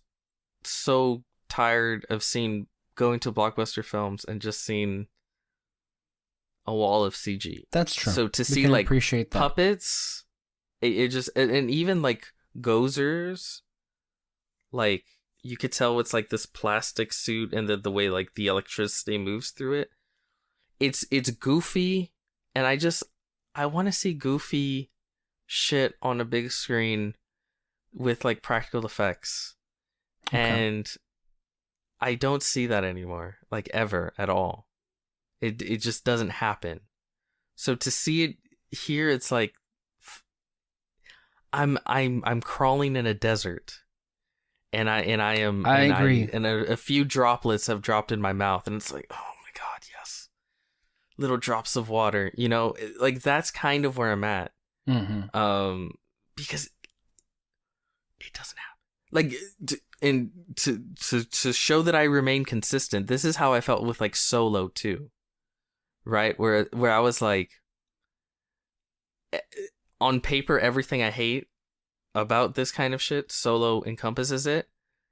but there's also a funny looking worm puppet that moves out of the water, and it has a funny voice, and it's they very clearly had dogs and little monster outfits, and they let them run. For whatever reason, that kind of shit just speaks to my heart. So when that kind of stuff comes up here, again, it's little droplets in the desert, and it works for me. And on top of that, this is where it's just like, I guess we just disagree. I had fun with the beginning stuff with the family and McKenna Grace and Paul Rudd. I thought that again, yes, Stranger Things Redux, sure, but I thought it worked and I was enjoying it. So then by the time we got to the second act and they're doing the original Ghostbusters again, that stuff did annoy me. But then also, puppet. You know. Okay.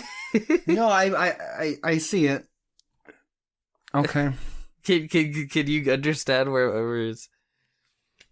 And then it ends with like I said, with one of the most offensive, for me, would be offensive moves with like a CG character. But then this is one of the few times it does feel like it's coming from the heart, from the people behind the camera. Yeah. So it's like, I did feel that. So let's go ahead and unveil it to where we don't have to worry about spoilers. We're going to go ahead and cover all of that. Han Solo died. Again.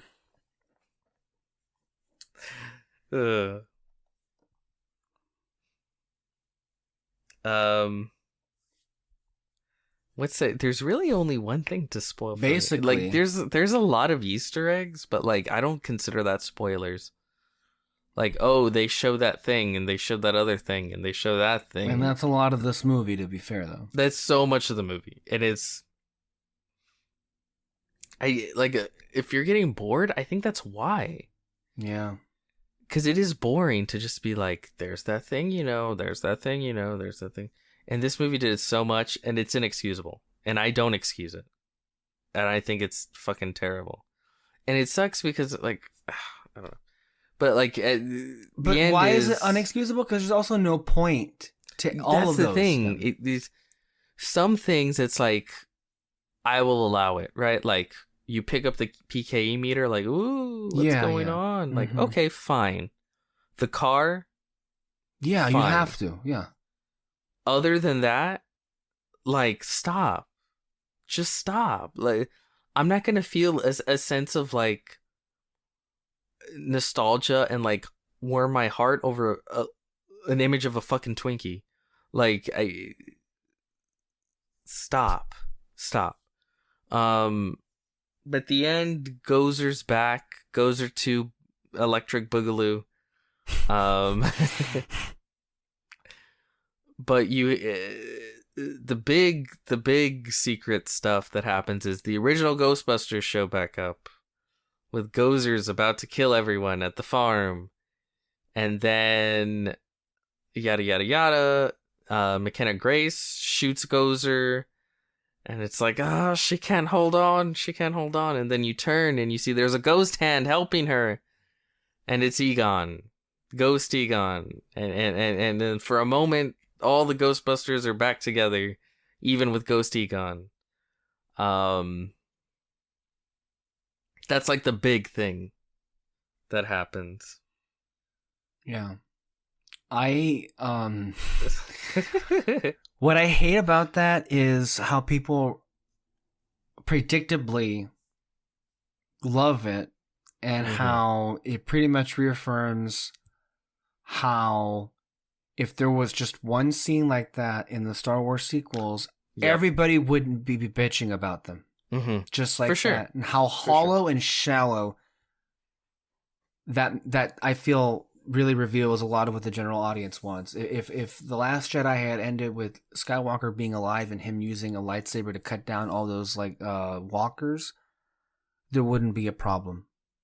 That wouldn't have been an issue. If there had been one scene in The Force Awakens, or exactly here, actually, this is actually, I remember when they were doing a reading of The Force Awakens, Mark Hamill said that he thought the moment where Rey gets the lightsaber in the third act, where she uses the Force and she picks it up, and it swoops past Kylo Ren, Mark Hamill was convinced that's where Luke Skywalker would come in.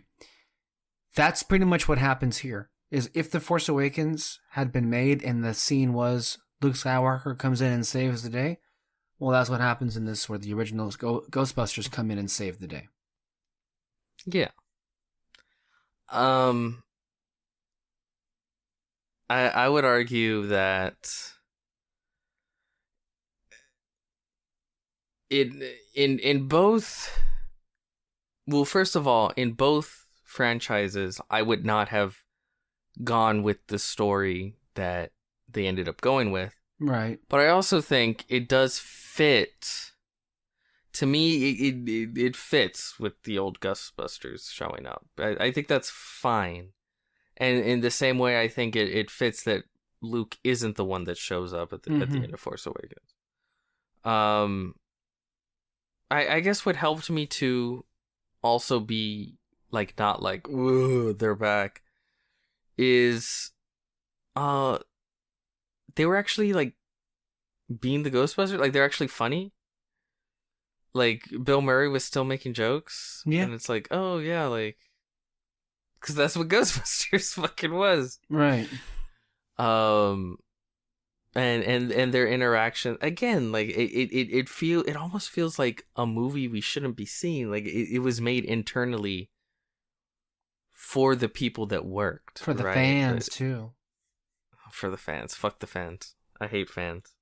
Only fans. Yeah,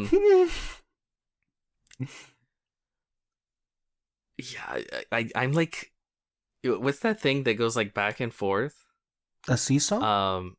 No, it's like the fucking meter or whatever that like keeps the beat. Like, that's how I'm feeling. My feelings with that, right? Like at one point I swing over like, this is disgusting, and the other point I swing over like, but emotionally it kind of works. I'm not gonna lie though, I think what the closest I felt to feeling anything though, and it's like not because I think the movie was resonating, but I think I just like projected what I was like, what was going through my mind, and that is, especially in the scenes where what's it called? The daughter has that moment with Egon, and then also even the other, Venkman and all of them are just like, to me, what I projected onto, it's like, this is actually nice for, it almost, you could feel that the actors were kind of a little emotional. It felt like it was the actors saying it. Yeah. It felt like it was the actors saying their goodbyes to Harold Ramis. And that worked. And I actually felt that came through them. And even with the moment when the daughter, or the mom, I should say, is like having like the big embrace with Ghost Harold Ramis, like you felt the heart and the relationship through the Reitmans. And so that comes through, and I felt that. When it's weird that I felt that, because I really shouldn't be, but it worked.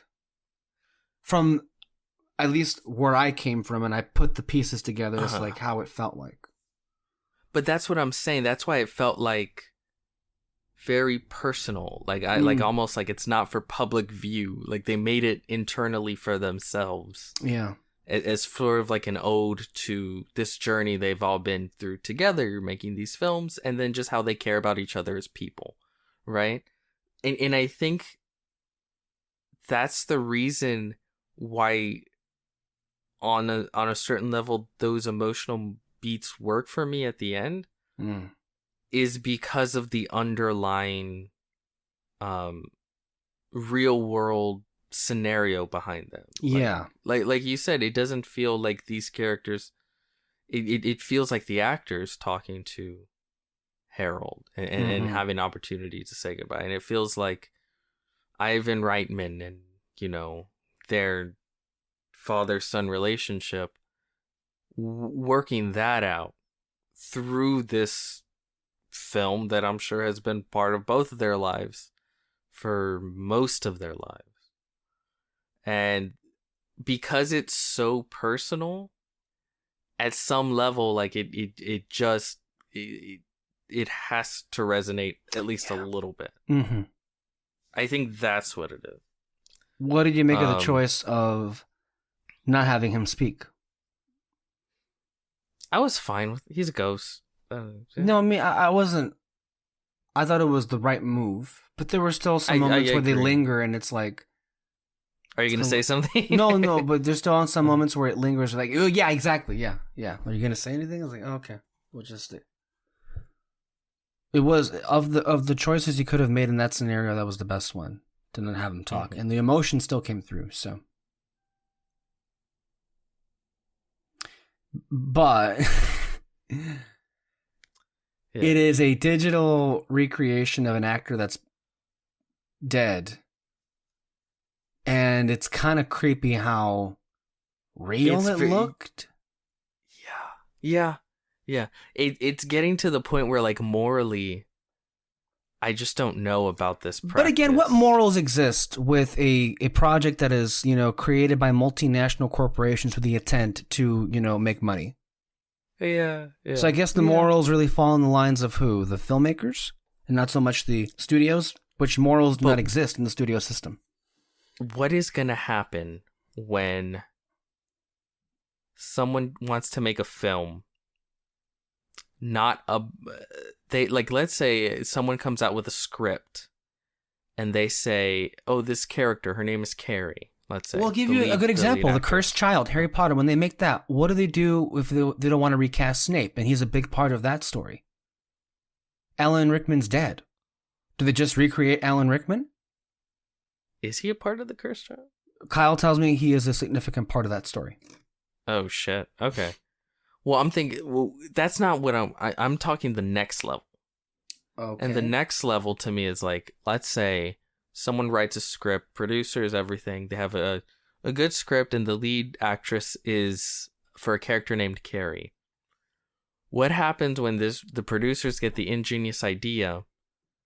Let's get an actress, mocap, and they will have the facial features of Marilyn Monroe. And it'll be like a Marilyn Monroe is playing this character. Carrie. Like, what? I feel like we're heading there. Right? Yeah. Where you go like you just pick a long dead actor actress and they don't play themselves in the film, or that's not the point. They don't play a character that they used to play. You use their likeness for an entirely new role.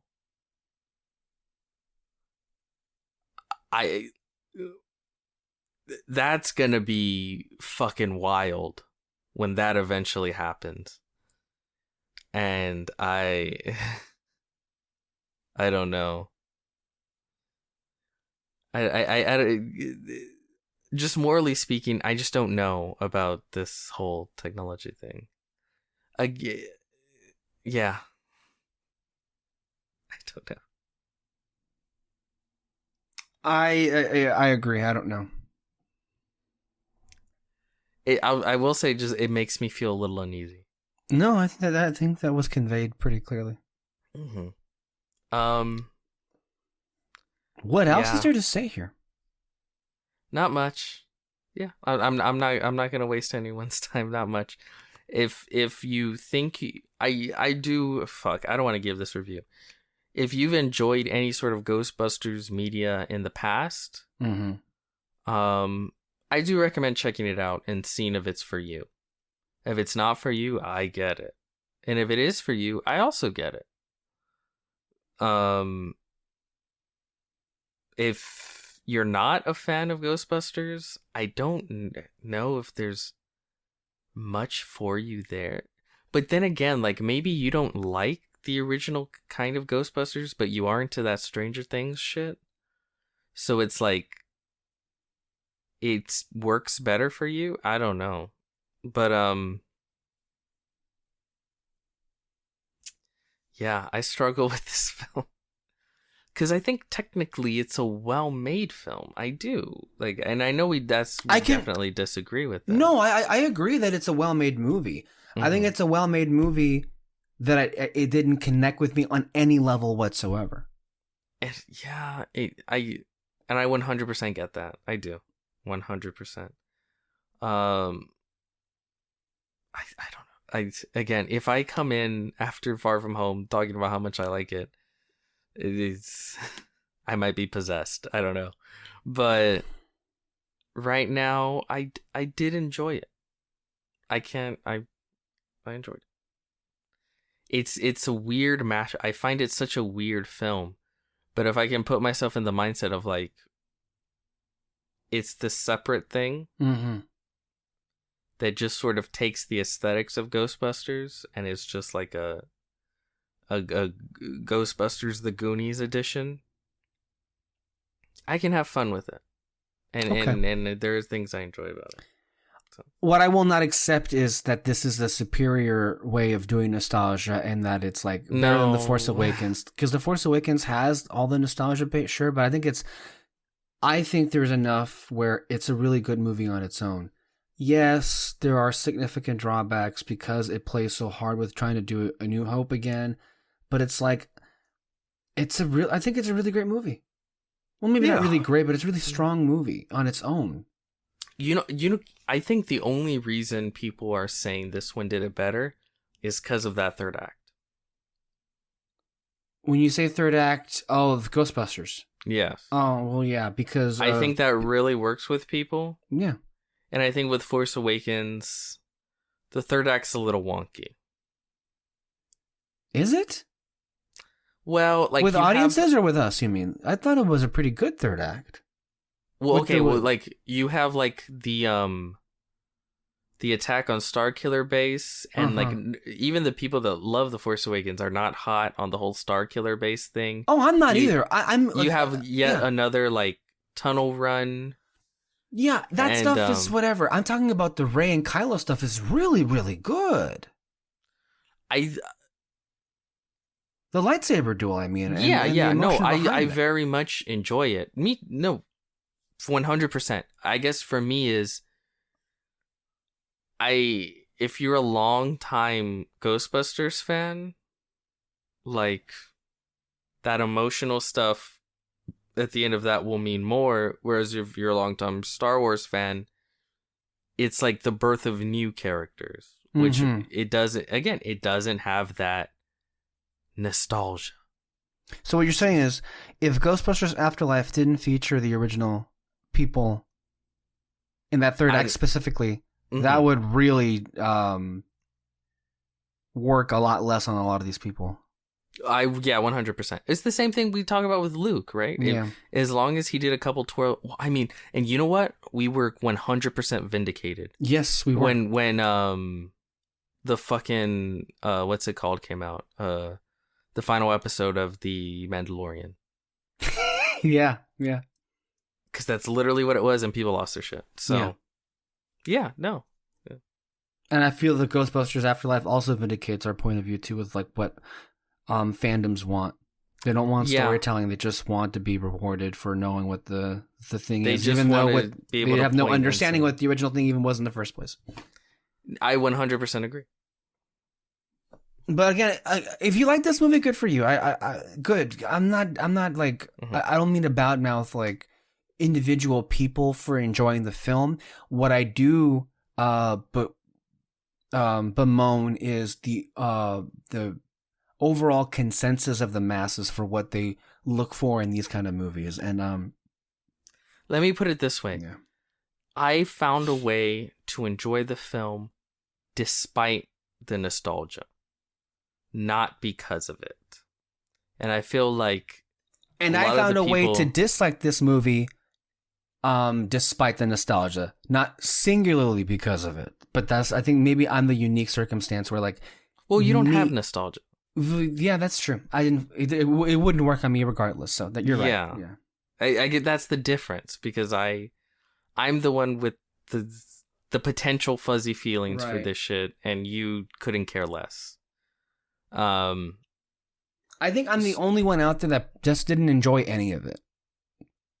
Because there are people who like have nostalgia, but it didn't work on them, and they felt like it was overdone. But they did enjoy the first half, where it was very much light on that. Well, with me, no, I've seen a lot of reviews that tore this shit to shreds. Breakfast All Day, they tore this shit to shreds. Wasn't that beautiful? That was a good review. They hated it, and it was a good review from like not because they tore it to shreds, because of their reasons I thought were very they give really good. No, they give really good reasons as to why. No, I've seen plenty of reviews where it's like they did tear it to shreds, and they were good reviews. They give perfectly reasonable points as to why it's a. Well, I shared you the most vicious. That was like, hilarious. Immediately, yeah. And you know what? Even though I have some enjoyment for this film, you agree with every word of it. I agree with every word in that review. I absolutely do. And it was fucking brutal. But no, every word of it was true. All right, guys, that's it for tonight. Wow, next week we're going to do our best to be back here with reviews for House of Gucci and Encanto. And maybe Kyle might come along with us as well. Who knows? It was a Disney movie. Ooh, there's a good chance. That's a wonderful way to end this podcast on. Thank you all for listening. We will see you back. Have a nice Thanksgiving. Have a nice Black Friday. Have a nice holiday. We'll see you back under the spotlight with more content. Bye-bye.